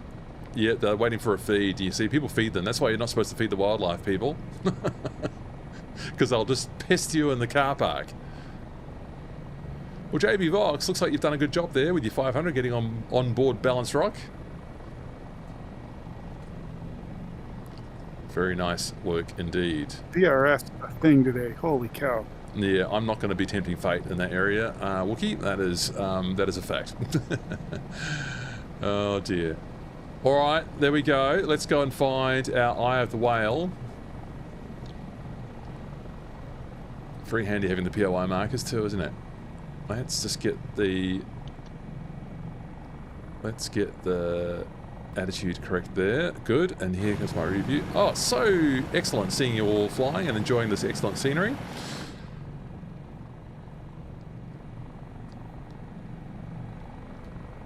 Still got plenty more national parks to go too, by the way. We've got many more we can do. I think that the Phallus is around here somewhere too, Mako. Yeah, I think that might have been further back. Thought it was close to here. Yeah, somewhere around here. Big Al, that rock won't balance much longer if you guys land on it. That's a fact. That's a fact. So let's Loosen up the connection. let's have a look at the Eye of the Whale here. So you need to view it from the right angle, and it's not right on one of the roads here. Yes, you can see there's no convenient car park for this one, so probably a little bit harder to find for the more adventurous folk. And you'd be absolutely crazy to be walking out here today in this 38-degree heat. And we're not going to be flying through that one either. Oh, but look at it. Look at it. There is the Eye of the Whale arch. Directly ahead in my view. That is just beautiful. You can imagine that belonging to a humpback whale. That's really good. The flashing red light on my panel is the gear warning. It knows that I'm going low, it knows that I'm going slow, and it's saying you might want to think about lowering your landing gear. That's what that red flashing light is Has that got about. a blocker on it, NZ Bank Boy? Yeah, it's blocked. Yes, I think that might be not even possible in a Mini 500. That might be like a cross-cart challenge, if anything. But it's blocked, so no flying through the Eye of the Whale. But it's very nice. Oh, It's I'm flying. coming back with the Astro 1. Yes. Well, I mean, someone just bashed a TBM off the side of it. Oh dear. Well, it looks. I mean, I wonder how they modelled these. Would these be done with photogrammetry? Is that how they would scan these? They're all They had to make a new engine for arches. I remember reading about that for this whole National Parks update. They had to figure out a new way to render them. Wow. I would bet they had to come up in person with a handheld laser scanner Yeah. and walk around it. Yeah, me too. Yeah, this I is mean, definitely based on LiDAR data. It's got it. yeah, yeah. Fascinating. Oh, Nate's made it on board. Hello, Nate, in your factory primer Dauphin. That looks excellent. Okay, so we find the next point now. I'm going to cut the airport. Actually, we don't need to go and do the airport. We've had our little break, so that's good. let's come around then to... Another arch over here.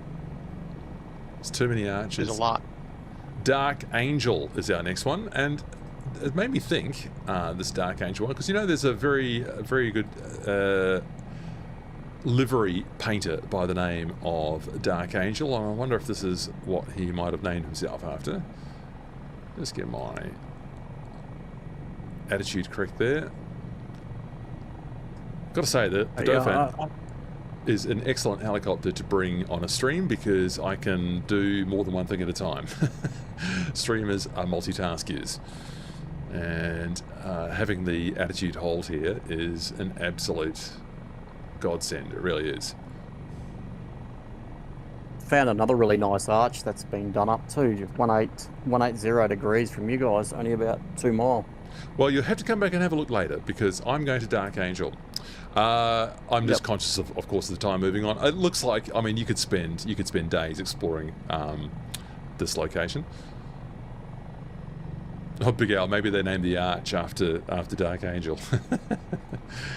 All right, actually, we need to head a bit north now, so let's come around. We do have to go right past Skyline Arch, though, and it does look flyable, so I'll see you over there.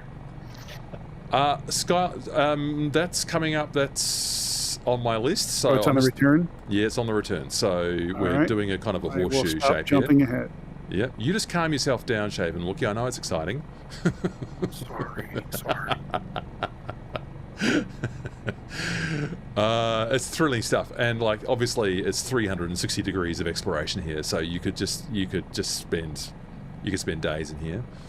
You absolutely could. Wow, look at these. Are they cracks in the ground? Yep. Wow. Hey, Whisper. Have a good look at this phallus in front of you. I'm sure it's mighty. I'm going to just keep going. We're all flying towards it. I'm just yeah, are these cracks or the kind of what do you call it? There's this fancy geological name for this kind of rock. Oh, I'm so sorry, GL Pilot's not here. He'd be just going crazy with all the fun facts, all the geological fun facts. This is spectacular. It is rather phallic. So I will proceed bravely on, and yeah, here's another nice point here, isn't it? I'm going to call it a tower just to not get myself banned from YouTube. Oh, this is so good.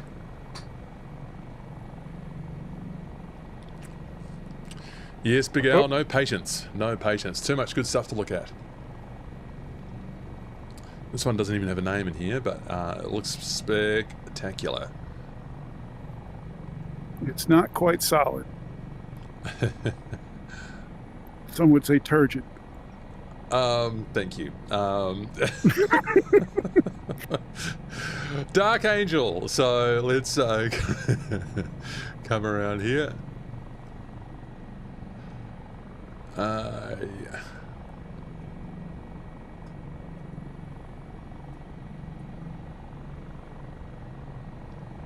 Pretty sure I'm heading in the right direction. I don't have a POI yet. I think it's just over this ledge, that's why.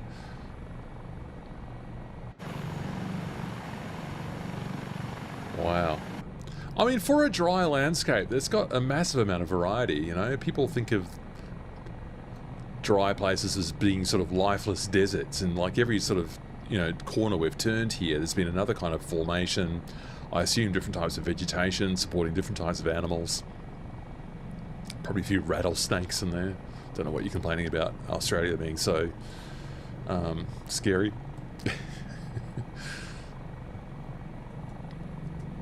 It's on your 3 o'clock now. So have I just gone past it, have I? So yeah. This might be a bit of a fail on my... Oh, I see what I've done. No worries. Yep. Oh, I see what I've done. Thank you for that. So, yeah, coming around. Getting drawn into the landscape. This is fine. This is the direction we need to go anyway, so it's all good. Oh, these striations in the landscape are just... I just almost can't believe what I'm seeing. It's that...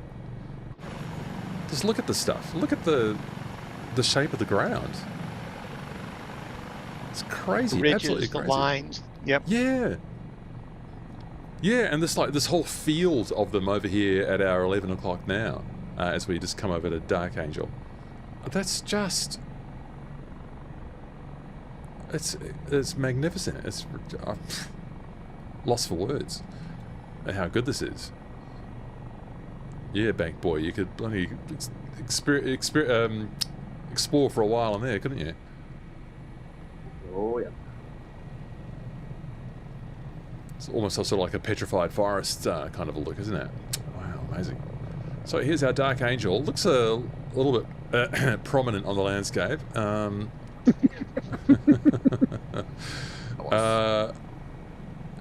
This is one of the oldest formations in the park. 200 million years old. Don't know if it's been exposed for 200 million years, or if the land's sort of come down around it. You should probably see a doctor. Yeah, Devil's Garden. So this is this area here that we're in. It's a giant. It sure is. So I'm just going to complete a 360-degree pedal turn here. It's not a pedal turn really. It's a turn about a point. Not sure if it's the altitude or temperature. I'm having trouble with my pedals. Doesn't like me. It'll be both of those things, Whisper. So the more collective you pull, the less authority you're going to have in those pedals.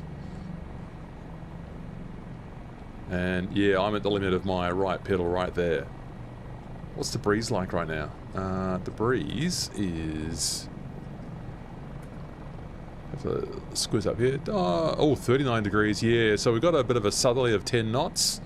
So yeah, depending on what angle you're coming through there, you're going to find it's just going, you know, out the back of the fenestron, you know.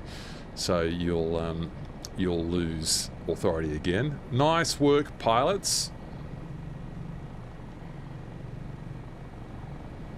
Doing an excellent job getting around Dark Angel here. Alright, so our next point is to the southeast, and that is Landscape Arch. Oops.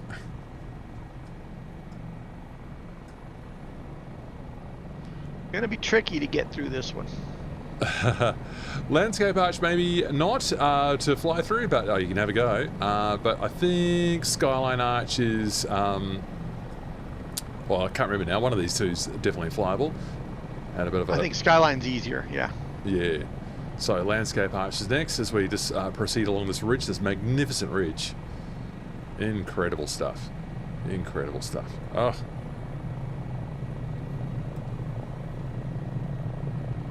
Just keeps coming, doesn't it? This scenery is just amazing.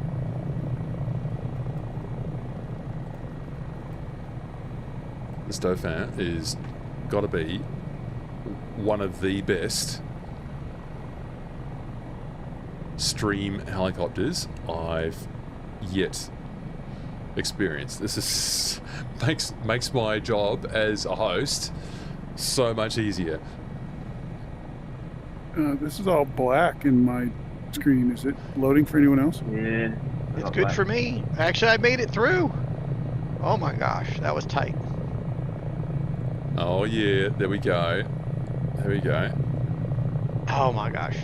Yeah, alright, well I'm definitely going to be flying that, and I think you need to do it from the north, so I'll just do a turn here.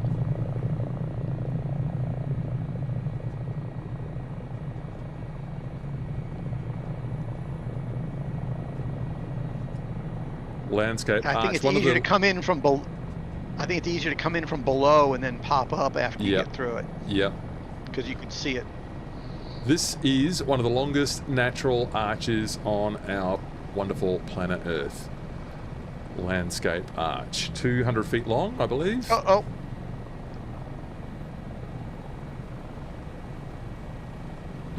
I got caught by VRS. Oh dear. Well, I've just made it through, so that's good, but it's hard work with lack of pedal authority.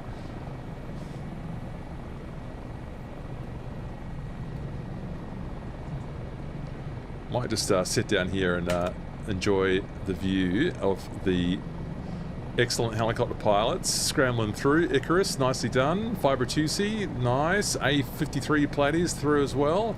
Very carefully done. Or, yeah, it looks like you might have had a bit of a pedal authority moment there, but you looks like you handled it. Kid Fox too, and I'm not even finding the right point to land. Parking brake, yes. Let's enjoy this view here. Wow. Space Cadet, nicely done.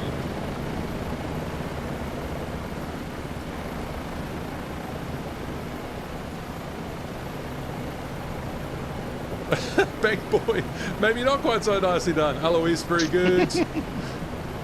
Mako 6, NZ Bank Boy is one of our arch heroes. I remember you did such a great job at the Great Ocean Road that time.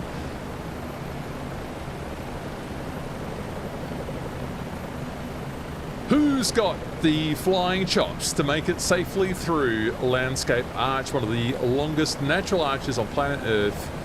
I'll tell you who, helicopter pilots. You are so good. Oh, Oni, you hit the top. Nicely done. Mako, high speed through in your 500C. Nicely done. Oh, did you just bounce off the... Oh no, it's got an incorporated. And now the 160 is smoking. Smoke 1H160. Oh dear. It's got a second engine. It'll be fine. Nice. Giga, great news. My Moser and Windwing items have come in, and I'm very impressed. It will definitely take some getting used to, but I'm so excited for the flights to come. I'm excited for you as well, Giga. I might take this moment to just post a couple of things that people might think about. If you want to support the channel and you're thinking about buying some hardware, there are the Pimax links. So you can make use of those. I think that mid-year sale, if it hasn't ended today, it might have been ended in the last couple of days, but you can use any of those Let's Fly links to support the channel. I am a Pimax affiliate, which means I'll get a small commission if you choose to use those links at no extra cost to you. I am also now a Moser affiliate, so I've started using the AB6 now in my streams, and I'm just loving the way it's performing today. It's a non-centering stick. I've got the forces turned down quite low. I've got no spring force set today, so all I need to do is hold my trim release down, leave the stick where I want the Dauphin to go in terms of its attitude, and then it just performs beautifully. So if you want to look at Moser, then you can use the link that I don't have ready. So I will now try and find that. But it's the same Let's Fly code, so you would just use that. So how am I going to retrieve that without taking up too much time here? Well, Gigabyte, tell us how you're going. What kinds of settings are you using in your Moser, or are you still dialing it in? It might be that you haven't sort of got it exactly the way you want it yet. It takes a while. Especially if you're trying to mix up using hardware trim with your trimming functionality inside the Dauphin. You can get yourself in a bit of a bind there, just getting all of those correct. Bit of a bind, get it? Bit of a bind. Where is my... Here it is. Here's my Moser link right here. So I'm pasting that into the chat right now for people. If you should want to support the channel, and when you're purchasing your Moser equipment, you could use that link, and a small cut will come my way and help support the work I'm doing with this community, and maybe help me get some in-ear monitors as well, which is my next purchase. Oh my god, I've spent so much money lately, but I'm very happy with my new SSD. Very expensive too. So let's lift, and we'll go and find Skyline Arch. Skyline Arch is next. This is definitely a family PMAX summer sale ended on the TPHI. So mid-year sale with Pimax has finished. Shaven Wookie informs us. I just mentioned again that all those links will still work. So if you are thinking of, well, sorry, the mid-year sale one won't work. Of course, that sale's finished. Correct. But if you did want the code to, Let's Fly still work. the code Let's Fly will continue to work. That's correct. Yes. All right. So that was Landscape Arch, which just leaves Skyline Arch as our final arch, and then we hit the Colorado River again to get us back up to. Oh, actually, we've got two more arches. We've got Skyline Arch. Sorry, that was... Have I been calling that one Skyline? That's Landscape Arch that we were just at. Was I mixing up the name just now? So the one that we just flew under... Landscape all the time. Oh, thank you for the reassurance. That was Landscape Arch. The next one is Skyline Arch, which is nearby. It doubled in size in 1940 when a big boulder fell out of it. So it's an ever-changing desert landscape, this. Giga, you're definitely still dialing it all in with your Moser and your wind control. You've only had an hour or two last night to mess with it. Any tips or settings that you've found helpful with the Moser? Yeah, well, the main thing for me was that I found the hardware trim inside the Moser was competing a bit too strongly with the Dauphin, so I've actually just temporarily abandoned that idea. I think it might be possible to dial that in. So hardware trim means that the Moser actually tracks the stick according to your trim position. Oh, here's Landscape Arch. How pretty is that? Skyline. Skyline. Oh, and I got myself in a VRS for the first time today as well. Brilliant. Nice work, Matthew. Just to go and enjoy Skyline Arch. So, as I said, this doubled in size in 1940 when a big boulder fell out of it. That is absolutely beautiful. It frames the landscape in a very pretty way. And is it possible to fly through it? Maybe not. Yes. Oh, Yes. I'm getting stuck on something over here, so that's not working. There's little rocks right ahead of each side. There is a blocker on one half of it. There's a blocker on one half of it. Excellent. All right, one more go All right, there, on Mako. Landscape Arch. Oh, I'm stuck on something. There we go. Oh, I made it. Woohoo! Oni, sorry. Mako's pulling a flat. He's upside down right now. Yeah, I hit a blocker and I'm now upside down. I can't go anywhere. Well, that sounds like a case for Shift Z to get yourself into slew mode. Oh dear. Yeah. That looks absolutely glorious from this angle. Look at the light on those rocks. That is just stunning. How many times can I use that in one stream? Jacob Watcham. Hello, matey. Sorry for not joining, but this England game is mental. Apparently there's a sporting fixture currently in progress. Oh, that colour and light playing across those rocks is absolutely magnificent. I think we can maybe come through on the left-hand side. I think you might have to be quite low down as well. Don't go too low. Blockers are on the ground. Yeah, so there we go. I think I just missed them. Excellent. So that's Landscape Arch. One more Delicate Arch, which I don't think is a flyable one. I'll just follow the road out to that one. Past all these caravans. That's nice. I thought the America was a bit more of a like an RV kind of country than a caravan, towing a caravan country. Has anyone got any comment on that? People do both. People do both. I mean, it depends on how. We don't call them caravans. We just call them campers. But yeah, there's all sizes. All sizes. So Delicate Arch is on our way out, and I am almost pointed towards it.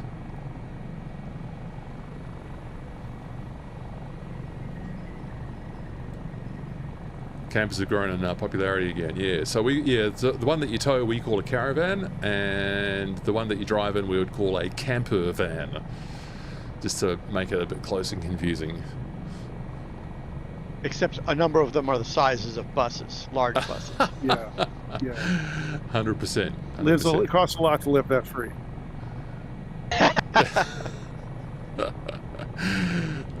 Freedom comes at a price. Oh dear. I've been full-time in a camper for 7 years, so yeah, I'm on my third one now. I keep getting bigger. Wish I went smaller. Well, It's kind of the dream, isn't it? Imagine just being able to just pack up and just drive anywhere. Do you use satellite internet, Wookie? Yeah, I have Starlink. Yeah, I have Yeah? Starlink. And it was working nicely I've for you? worked in California for a power company, and you can only take about 10 degrees out of the air with air conditioners. They don't tell you that. So Utah in summer, maybe not a place to... Yeah, you'd be like Spartacus, yes. Oh dear. Delicate Arch. So what can I tell you about Delicate Arch?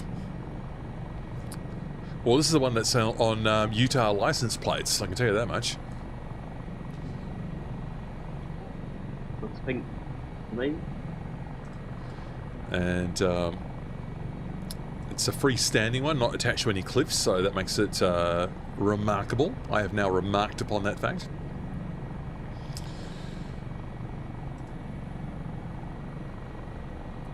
And it is 2 kilometers directly ahead. JB Vox is almost there.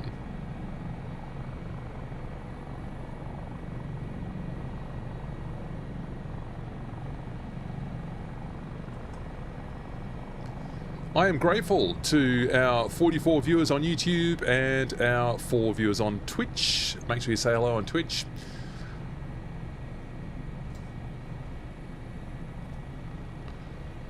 Delicate Arch. There we go.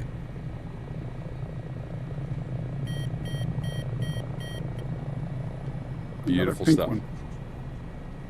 Yeah, you're having a bit of trouble loading in those textures today, aren't you, Wookie? It's No, just the arches. Just the arches only, yeah. that's it. No, it's looking good for me. Yeah, And who was that who just went through at very high speed? Fibro as well, did it? And Gopnik, oh yeah, you made it through, very nice. Whisper, you're taking it very sensibly and slowly. Mako, whoof, through at high speed, yes. I predict it was likely Bank Boy who went through that fast. Yes, there you go. Delicate Arch. Features on Utah license plates. That's how much of a landmark it is. Oh, good work, helicopter pilots. Oh! This is why we can't collide with each other.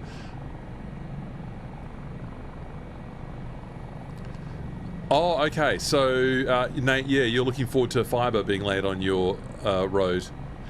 Texture streaming on This Is Rough on Starlink. Okay, yeah, well, that sounds like what Wookie's experiencing as well. Oh, Yeah, that's that quite a cliff drop off on the side there, isn't it? Right, now... 747 just showed up.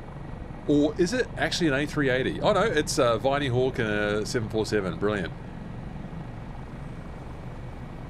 That's what you need. Alright, shall I actually try and make it through this thing? That thing's sitting on that cliff like a turd in a punch bowl. You just cannot miss it. Thank you for that colourful imagery. Start. Oh, dear. Yep, I mean, that's a monument, isn't it? 747 perched up there. That is something. That is something. Nuljern, thank you very much for following the channel. I appreciate that. Alright, so this is our final arch, people. So I'll have one last, there's Big Al coming through the other side, just to make it a bit scarier. Excellent. And upsy daisy. Woohoo! Hit the limit there. Alright. Let's start to turn around and get ourselves over to find the Colorado River again.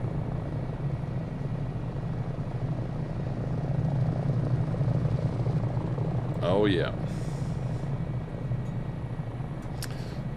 So, gear goes up, parking brake is off.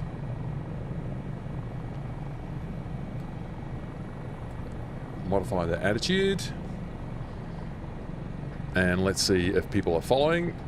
Oh, that's the wrong panel. It's the wrong view. Oh, Utah. Oh, Arches National Park. You have been so good. I am so glad we came here. Yellowstone last week. Arches National Park and Canyonlands National Park this week. Where will we go next week? gonna be Clifford's got an tough to update for his Yellowstone package as well. Yeah. Oh, Clifford, was that Yosemite maybe? Yes. Yeah, there's a tree fix for it as well. Excellent stuff. Yeah, I mean, because you're mindful of people like Clifford who have done a lot of work on those packages, and then they sort of get a little bit undercut, as it were, with the World Update coming along. But he did do lots of interesting models. He modeled some interiors and stuff as well there. So I think it's still worthwhile to enjoy that package if that's your jam. Look at these formations on our way out here. I mean, this is just extraordinary stuff. Oh, good eye. Yeah, you've seen a 747 parked on top of a 4 or 5 story building in Oregon. Yes, Golden Gamer, challenge yourself to not bring something that's not a helicopter, indeed. Super funny for me, it makes it unique. Oh dear. Look at these formations. Extraordinary. What a world. 120 knots. And is that the river down there? Should be. Nice. And now it's just a long river run to get us into Grand Junction. Colorado is our next stop, our final stop. That's a cool entry. Yeah, it's just these buttes or sort of towers here. Just yeah, amazing. This little ridge line that I'm flying on down here, very pretty as well. Colors are incredible. The colours are incredible. I just 100% agree with that. It's just crazy looking at that, and those strata Airwolf too. 5 from this mesa in front of us. Just say that again for me, Wookie. Getting Airwolf 5s from this mesa in front of us. Oh yeah. Better check for a chimney up top. That's actually in Monument Valley, but yeah. Well, I mean, we're only just up the road really from Monument Valley. We flew Monument Valley a few months ago, and yeah, here we are again in that extraordinary countryside. Countryside, that's understating it. That is understating it. Alright, I'm going to get the speed on now. This might be a bit of a challenge for the 500Cs, but we'll see. But you'll be getting through the canyons faster than us, so yeah, well, we'll see. We'll see how we go. Yes, Golden Gamer, you bring helicopters next time, please. Thank you very much. Looking forward to seeing you again in whatever you choose to purchase for yourself. Though it is a scorching 37 degrees here in Utah, it is rather chillier than that in Melbourne, and I've just had to turn the heater on for my cold feet. So that's what's happened there. A little bit of turbulence today, rocking the Dauphin. How's the formation going? Yes. I just saw a pair. Hey boy, what was that? I had a Joshua tree. I hit a Joshua tree. That's a real hazard for helicopter simulator pilots these days, thanks to MSFS 2024. Stuart, you were at Canyonlands this morning in the AS365 in Huey. A stunning and huge area to explore. Lots of fun. And sorry that you missed this, Stuart. Well, I hope we'll have you along in a future flight. Maybe somewhere that you've not been before. For a different vibe, we could maybe consider doing Olympic Mountains National Park. I mean, we've sort of done that before, but I would just note that Rough Landings has completed that Enchanted Valley chalet scenery that he was making, so I might combine those at some point. So I'm looking for ideas for more US National Park flights to take us through the rest of July, because they've all been spectacular so far. Why wouldn't we just continue to explore scenery of this quality? Why wouldn't we?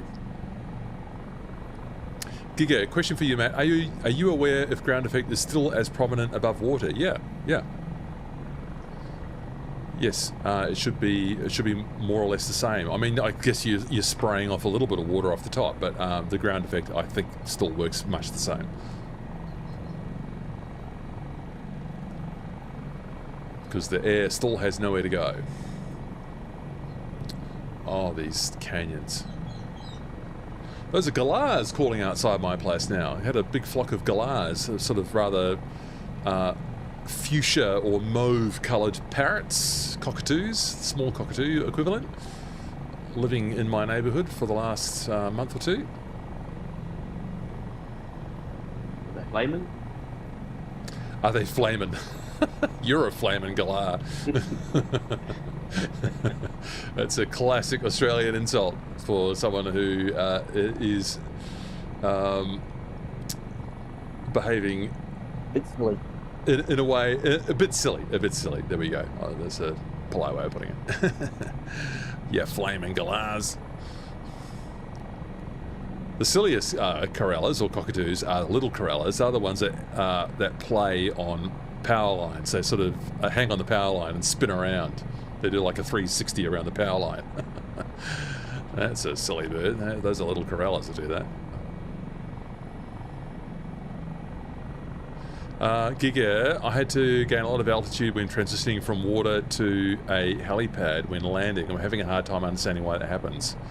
You had to gain a lot of altitude when transitioning from water to a helipad. Altitude? Do you mean power? That bridge looks like an undermaker. Going under it. That looks a little bit risky for my taste, so I'm just going to ignore that one. Yeah. No, all good. You made it under that little bridge? Yeah, no problem. Oh, wow. Easy. Yeah, oh, easy. look at the sunken landform right in front of me here, how it sort of descends down into the Colorado River as it moves left there. More spectacular formations. Just everywhere you look. Everywhere you look. So we hang left here. There's a couple of Dauphins that decorated the bridge. Bridge with the dolphins splattered on the side. Whoops. Yeah, this water looks positively tropical, doesn't it? Is the Colorado River really this clear? No, it's very brown. Yeah. Well, it's very pretty in the simulator. I'll say that for it.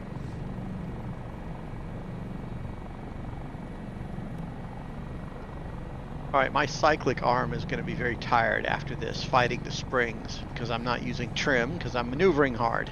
Yeah. Yeah, well, if you need a break, I suppose you can just point in the right direction and just do it at 1,000 feet, right? Not enough practice.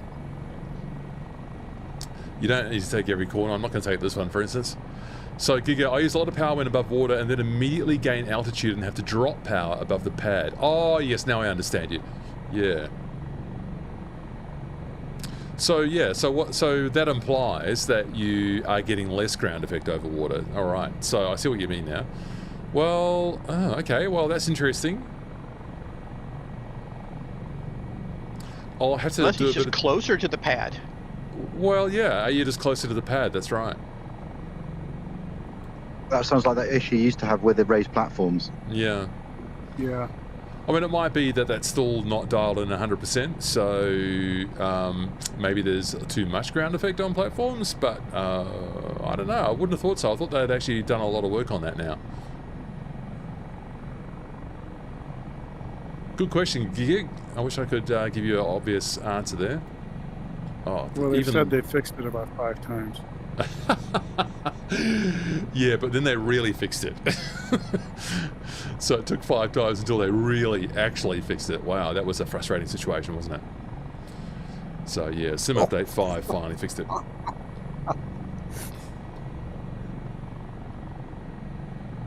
Beautiful. It's definitely better than it used to be. It sure is.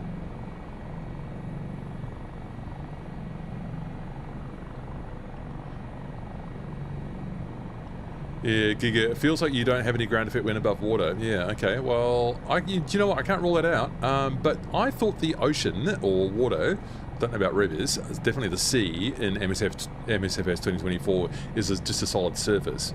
And so maybe it's a solid surface that doesn't have the correct amount of ground effect built into it. So if anyone else has got thoughts on that, I invite you to share it. That's my working theory right now, based on what Giga is telling us.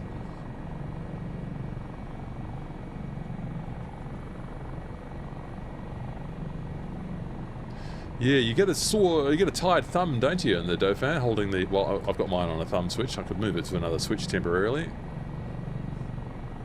Got it on a locking trigger. Oh, so yeah. Or people put it on it as a toggle as well, which... Toggle works really well. Yeah. Well, you've got all the options available to you in the Taog's Hangar Dauphin/Dolphin. I just did a quick test over the water and then transitioning onto the shoreline. Yeah. And indeed, above water, you need more collective, more power, so you sink a bit when you transition into water. How very interesting. Well, I wonder if that's because the elevation is actually at the bottom of the water, because the water, you can put buckets in it and land in it, and so they don't have that as a solid surface. So I'm wondering if the ground is below, Yeah, and the ground underneath it is the actual surface in which it's basing its ground effect, if any, on. So, yeah, because the water is a totally different surface than, obviously, because it took them so long to figure it out. Yeah. Well, So, so with the river, it would not surprise me that the surface would be under the water. But for the sea, I'm pretty sure the surface of the water is also the ground. You know what I mean? So I think all water is like 5 feet deep everywhere. That is true, yeah. Well, easy to test on the beach somewhere. Okay. But again, 5 feet isn't a whole lot for ground effect purposes. It's a little bit, but... Interesting. Well, for smaller helicopters, the ground effect will be smaller as well. So the radius of the disc is a factor in how much of a lift you get.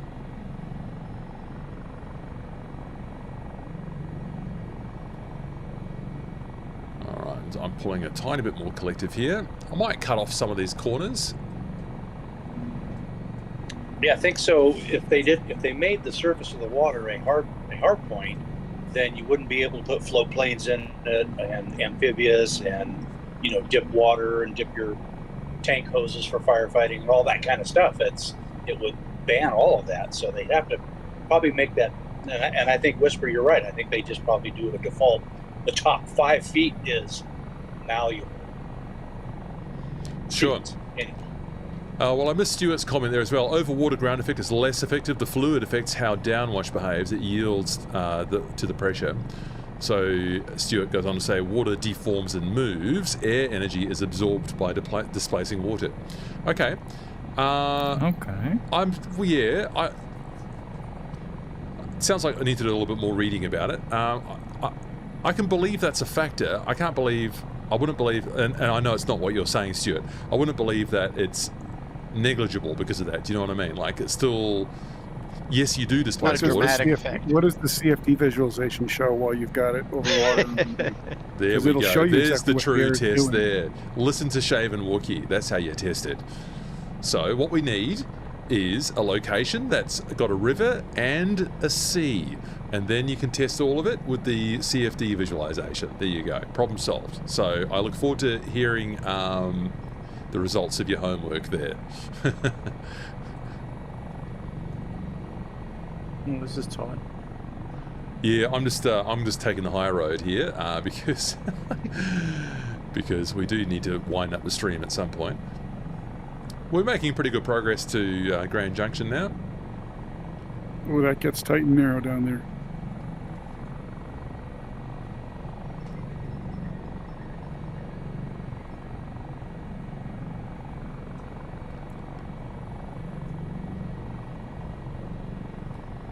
Yeah, I'm going to probably cut off some of these corners.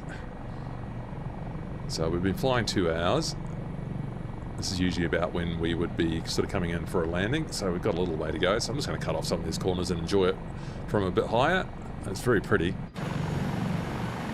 Looks like most of the group's still with us. That's good.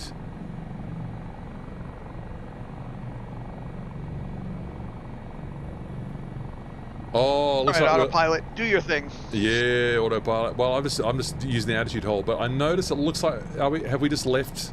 Are we just on the boundary of the imagery here? Yep, looks like it. Yeah, there it is. I can spot the boundary over there. There it is. It's like a very hard cut off there, isn't it? Look at that. Yeah, there's the line. Does that mean you're out of the national park now?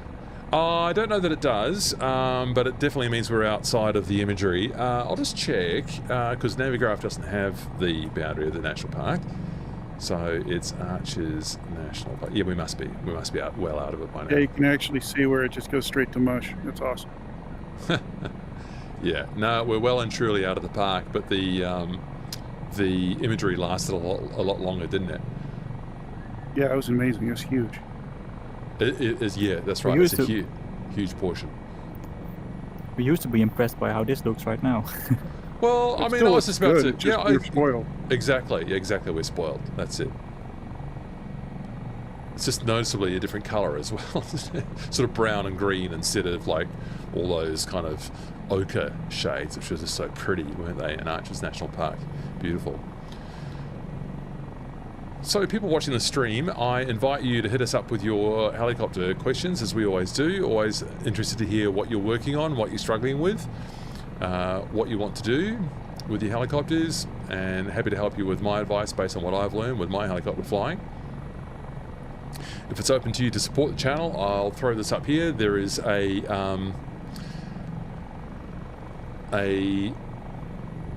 super thanks or super chat goal open right now. If that's open to you to throw in some dollars there. I also have a buy me a coffee, which is great because creators get a little bit more of a cut from that. So that might be a factor in your decision making there, but I welcome you to use whatever works for you. And some people just support the community just by being a valued part of it. Like I'm just seeing, yeah, I'm really grateful for what people contribute to the community. The Discord is super active at the moment, and there's some really fascinating scenery building going on at the moment. Marf is kind of almost like our chief architect. Marf, how are you coming along with your Battersea heliport for central London? It's going pretty good, mate. So just getting all the models done first, and then we'll set to work on altering the ground levels inside the sim, because Battersea itself is actually built on an angle, on a hill. Oh, is that so? I was not aware it was on a hill. So if it kind of tapers down from the helipad back towards the Jeep dealership, which is at the back of the helipad. And so there's about a 15-degree downward angle. Oh, is that right? So is the apron on an angle? Yep, it all tapers downhill. Wow. How about that? So that's the voice of Marf, who I've just declared is our chief architect, is also sort of our chief cheerleader. So thank you, Marf. Yeah, so really interesting work going on there in the developer channel that we've got set up on the Discord. So you've got the link up there as well if you'd like to join in on that and see what's going on. Yes, I should make you a voice channel, shouldn't I, Marf? It'll only take me 30 seconds. I just thought I'd check. And it's also a big thank you to the guys that are contributing with reference information, those that live there, those that know the area. So that reference data is very, very helpful. Photos. We had a few people pop up to the airfield last week to get some shots because it was the main transport point for the Silverstone races. Yes. For the Formula One. Yeah, the UK Grand Prix, that's right. Or was it the British Grand Prix? But that's right. So, no, I'm glad you were able to make the use of the community resource there. So that's just one of the things we've got going on the Discord server. Opportunities to contribute to these flights as well. So if you've got an idea for our next national park flight that you think that we simply must do this or that national park, I am open to your ideas for that. Oh, look at all the helicopters. So good. Oh, and don't fly into the hill, Matthew. There we go.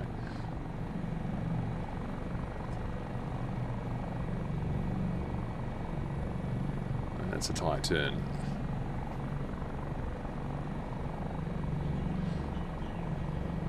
It is magnificent flying this helicopter with the AB6 joystick, and that's not a sales pitch.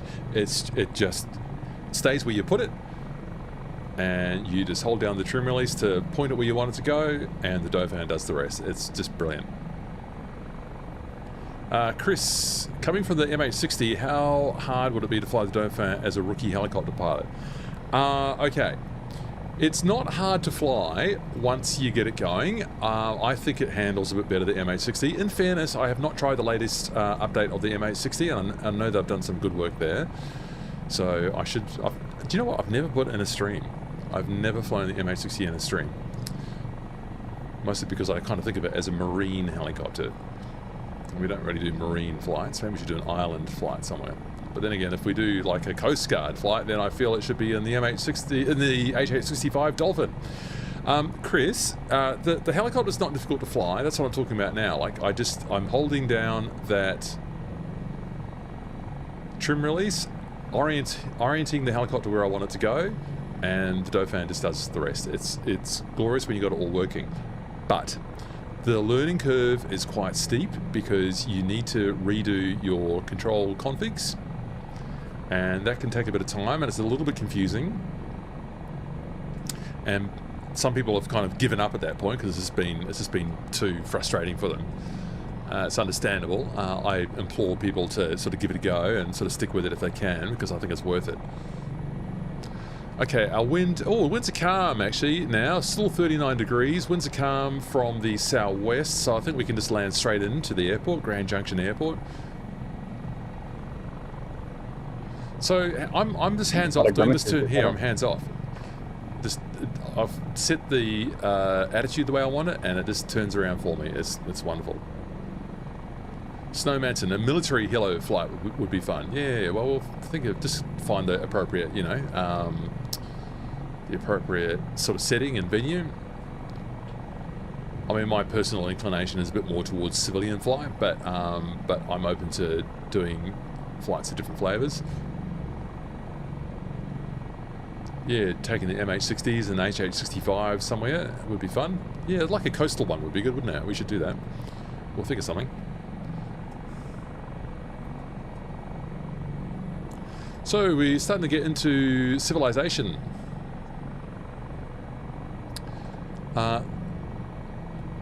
These parts of the canyons here, as we get up to Grand Junction, these are about 5 to 6 million years old.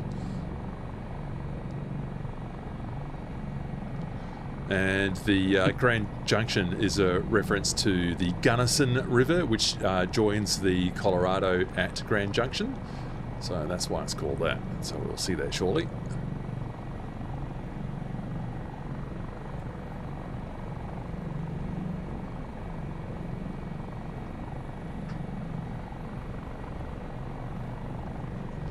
So just need an idea for a national park next week.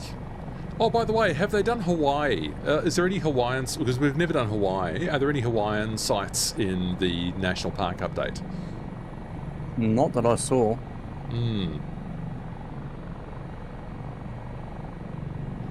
So I'll check that out as well. I've got the Clifford's waterfall pack. And I was thinking that we could just do a Maui trip and maybe slower helicopters would be pretty fun.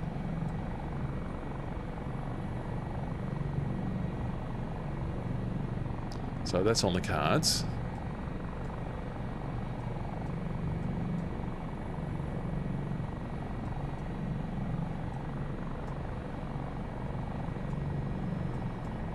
So this is the Gunnison flying in from the south down here, I think.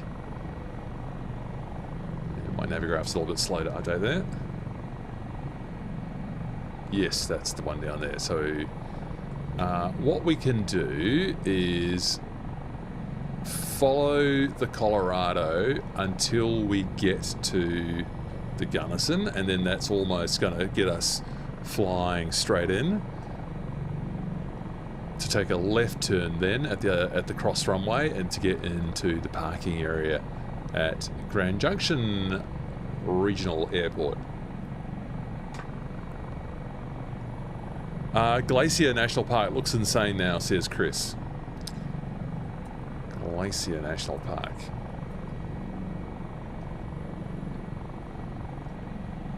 Oh, yeah. Well, I'm liking the sound of that, Chris. Up there in Montana, isn't it? Yes. So Right on the border with Canada, yep. Right, so, yeah, that's very tempting. So I'll have a look around there and see what seems to suit.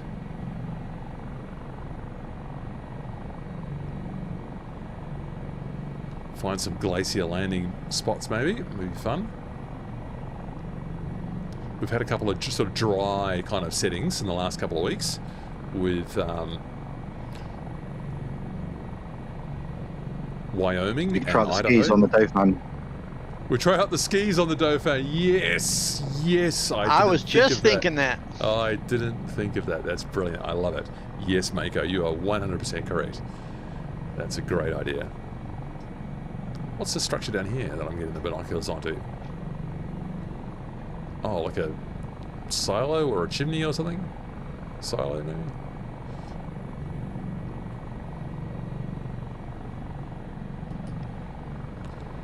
That is... This has been really fun today. I'm really glad we did this. Really, really, really happy that we chose this location. And that MSFS gave it to us as part of the sim. So how grand is that? Speaking of grand junctions. So yeah, we'll find the confluence, and then we will take the hard left turn to get up to the runway. So we'll be landing on runway. I don't necessarily have to land on the runway, but that'll be runway 04.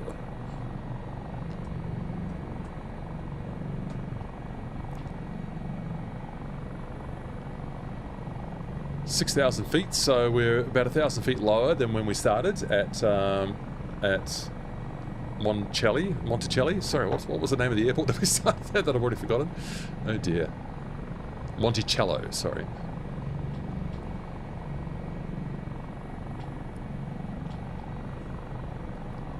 Grand Junction, Colorado.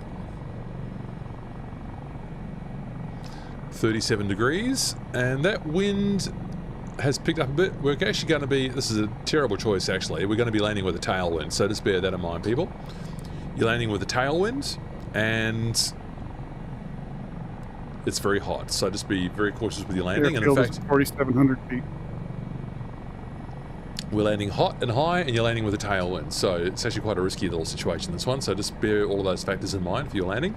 It might be that we don't actually have to touch on runway 04, that we could come up to the cross runway over here. It's not exactly a cross, is it? It's at the end. And sort of join on that taxiway there to get onto the general aviation ramp over there. That's what might happen over there. You can see the airport over on the right, but I'm just going to keep my promise and look at the Gunnison River, which I can just see now.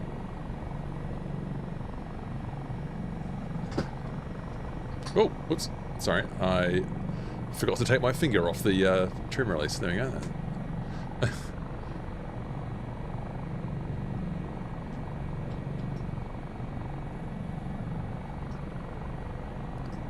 Okay, there's the shorter. Oops, there's the shorter runway there. That's what I'll aim for. It's just a generic airport. This one I couldn't find any scenery. Or was there one on flightsim.to for Grand Junction? Yeah, I think there was. It looked a bit basic, but I think it was. Yeah, right. Alright, well there's our Gunnison River. So I'm going to... snaking off into the distance over there, Grand Junction. So, over to the airport, turning left. Landing light comes on. For the first time today.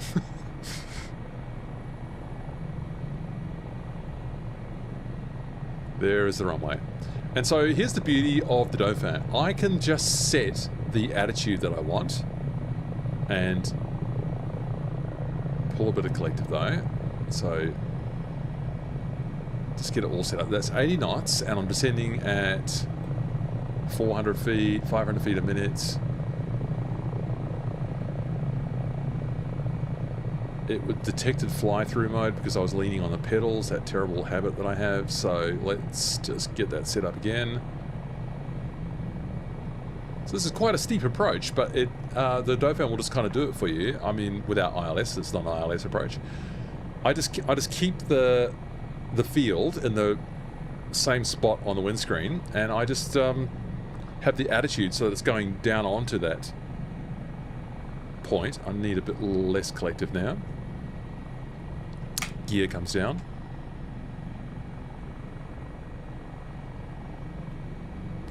Trim release just to bring us back on course.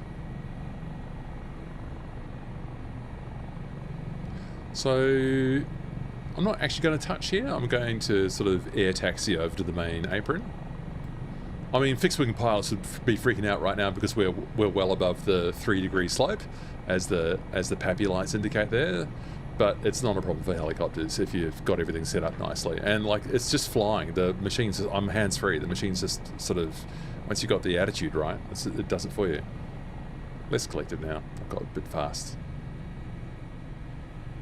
Losing speed, and that's what I want.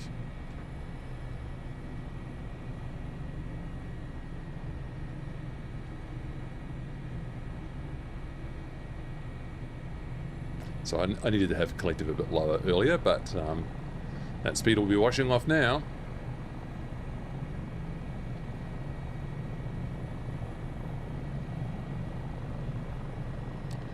That's 80.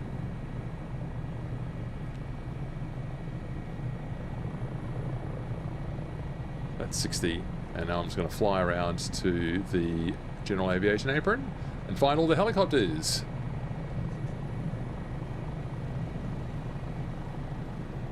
Yeah, there's a large kind of rectangular one over here on the side of the tower. Yeah, just a generic airport, this one.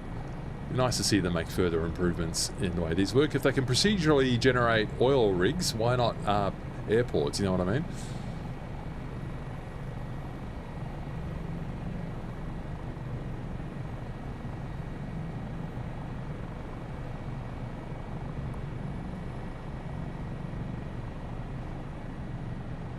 Parking brake is off.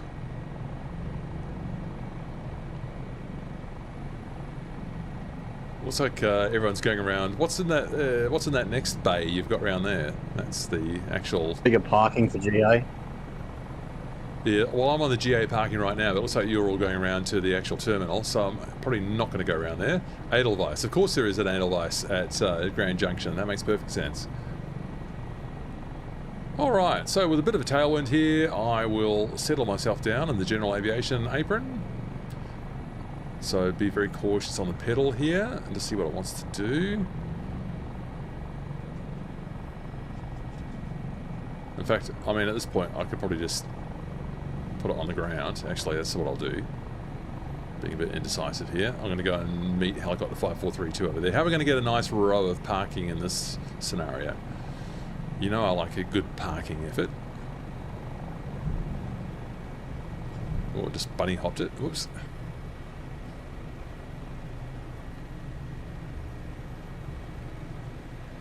Yes, I like that idea. So I'm just going to follow helicopter 5432 there and come around.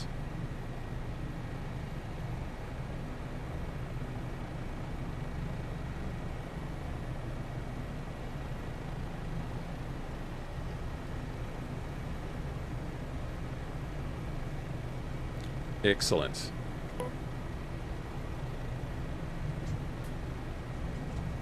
Whoops. A little bit dramatic there at the end. How are we doing? Pilots, let's judge our parking efforts here. Get this camera a bit faster now. Oh yeah. Yes, yes, yes, yes, yes. Oh, the sound of that Chinook. I do like that. Yeah, like A Hunter over there. You can make a second row, maybe.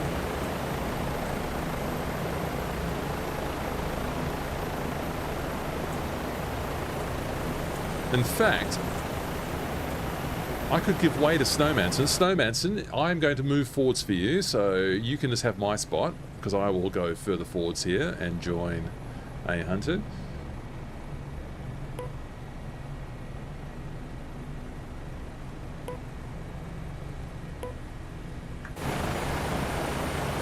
Oh, just messed up my view there. Donk!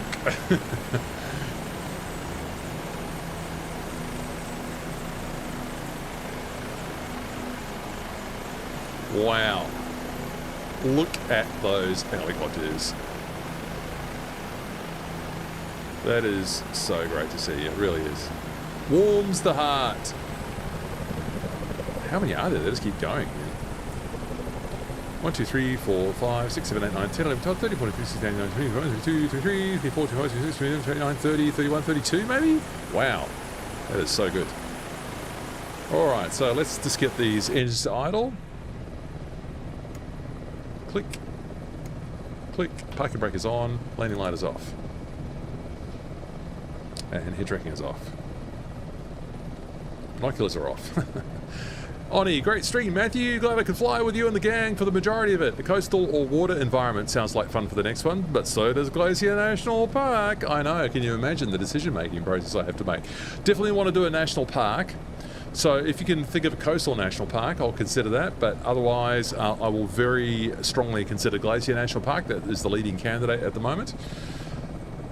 And but I will welcome other suggestions on the Discord. So we have an events channel, an events suggestion channel, and I'm going to fix that alarm in a sec. Discord, there you go. And let's just get that alarm off. So yeah, usually you wait a couple minutes with the turbines to let them decarbonize, cool down a bit. So yeah, you can get your ideas directly into the Discord. All those shutdown sounds now, that's good.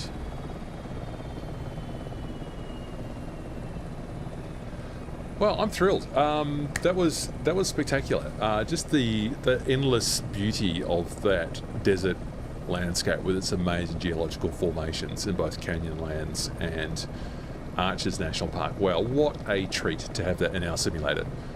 Icarus, thanks Matthew, epic flight. You are so welcome, Icarus, and I don't recognise your name from before, so I'm assuming you're new, therefore a very warm welcome to you. I'm so glad you're able to join us for this one. A really special one. A really special one, so that's what I reckon. So, powering off. I can bring the two handles all the way to the back. We see the RPM coming down now as the engine shut down. The rotor speed will lag behind it. Power loss is correct. So all I really need to do is shut off the inverters, the generators, the fuel pumps. Takes no time really. And maybe the lights. Oh, I did have the position lights on after all.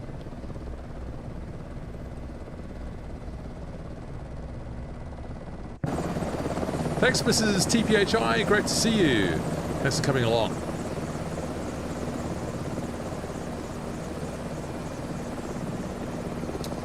What a incredible scenery it is.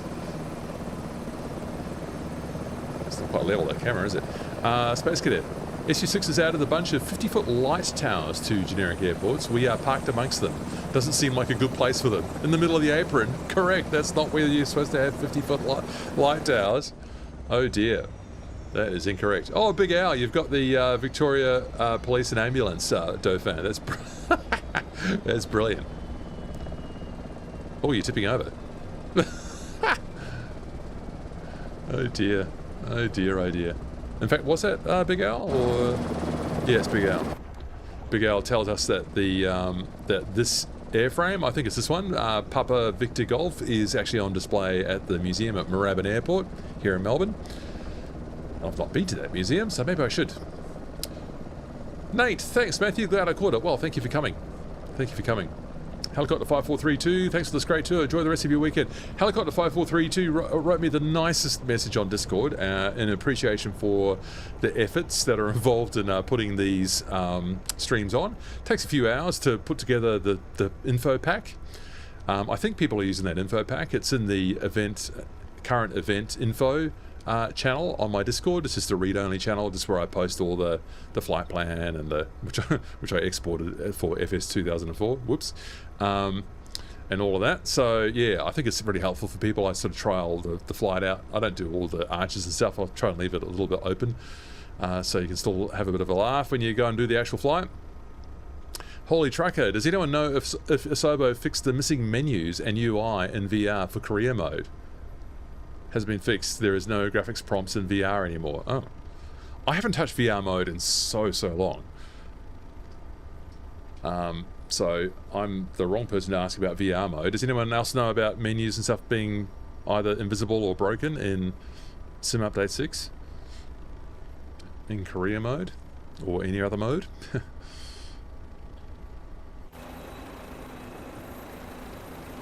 I think we can get that rotor brake on now. Is that working? It is not. So I'll try that one.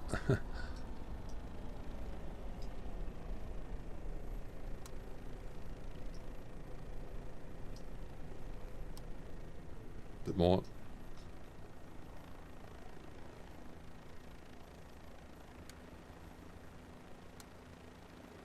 Alright, so that's shut down. So get those fuel pumps off. 1, 2, 3, 4. Inverter, inverter, gen.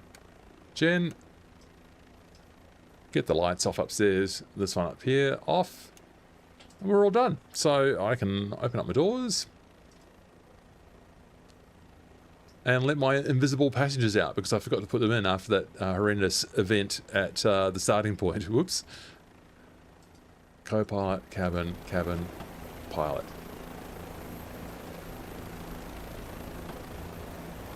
There we go. And now we can just power that off up there. Oh, no, down here.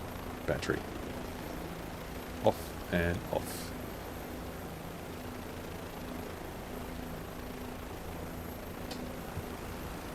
That was absolutely brilliant. Oh, Golden Gamer. Matthew, sorry, you've asked this a couple of times and I missed it.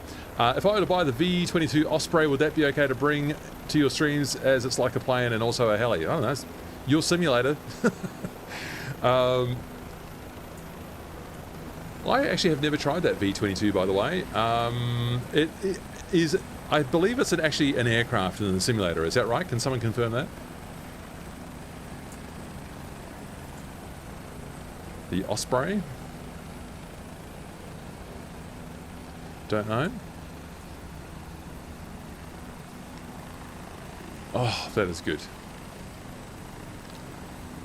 Look at all these excellent people here. I'm so glad to see you all.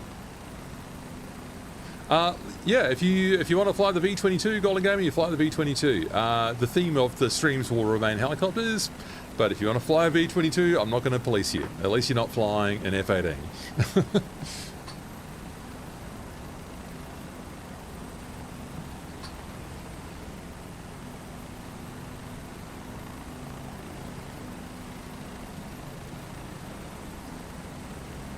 MV22. Golden Gamer, the MV22 is what? A helicopter in the sim? I think it was quite early on in the development of MSFS 2020, wasn't it? The Osprey. I've got a feeling that it might actually be listed as an aircraft in the menu. But I've never tried it, so I don't know.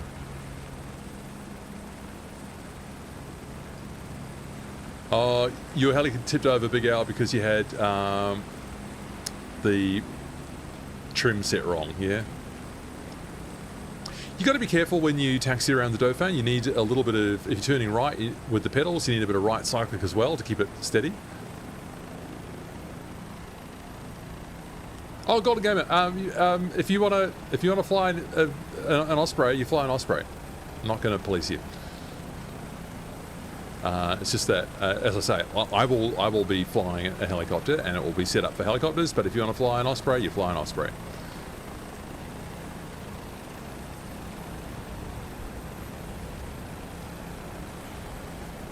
Space Cadet, any update on BR105 in the marketplace? I can't find any info. I have not heard anything about that for a while either. So there'll be some aspect to it that it's not got accepted or ingested yet. And this always seems to happen with Miltech, doesn't it? It always seems to be a bit of a delay because they release it on their platforms first. It's not a 2024 marketplace exclusive, and therefore there's a bit of a lag. And sorry, Whisper, what were you going to add there?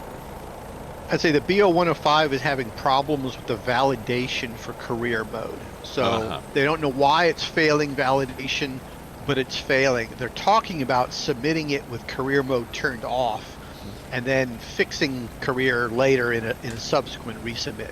So they're working with Asobo to try to get it in, but it's having problems. Yeah, well, that sounds reasonable. Yeah, Golden Gamer, you're welcome. And thanks, Big Al, as well. And you're looking forward to the next one, Golden Gamer. Well, you will be welcome along, so looking forward to having you. Yeah, I'm just looking at the bug tool on Miltech. I'm not kind of seeing any obvious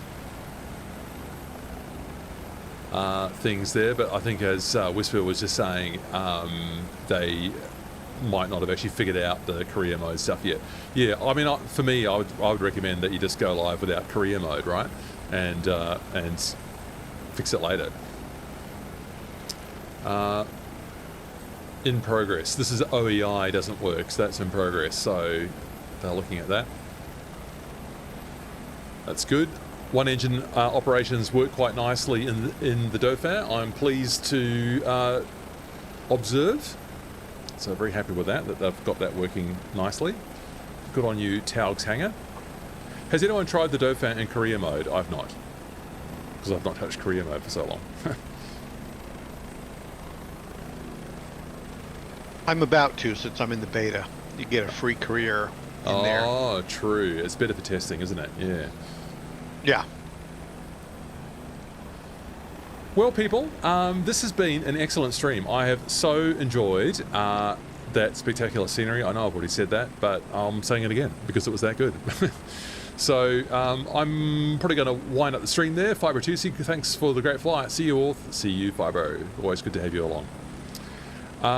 Yeah, so we'll choose something with a different flavour next week. Maybe it'll be mountainous, maybe it'll be coastal. It'll probably be mountainous, I would suggest.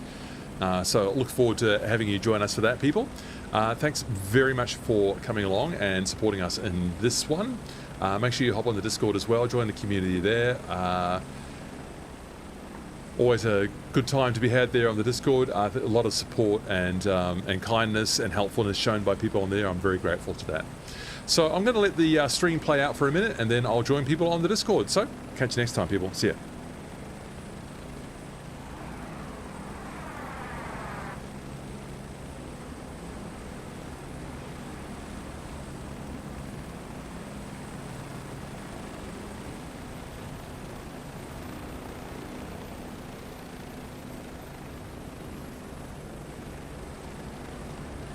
Super thank you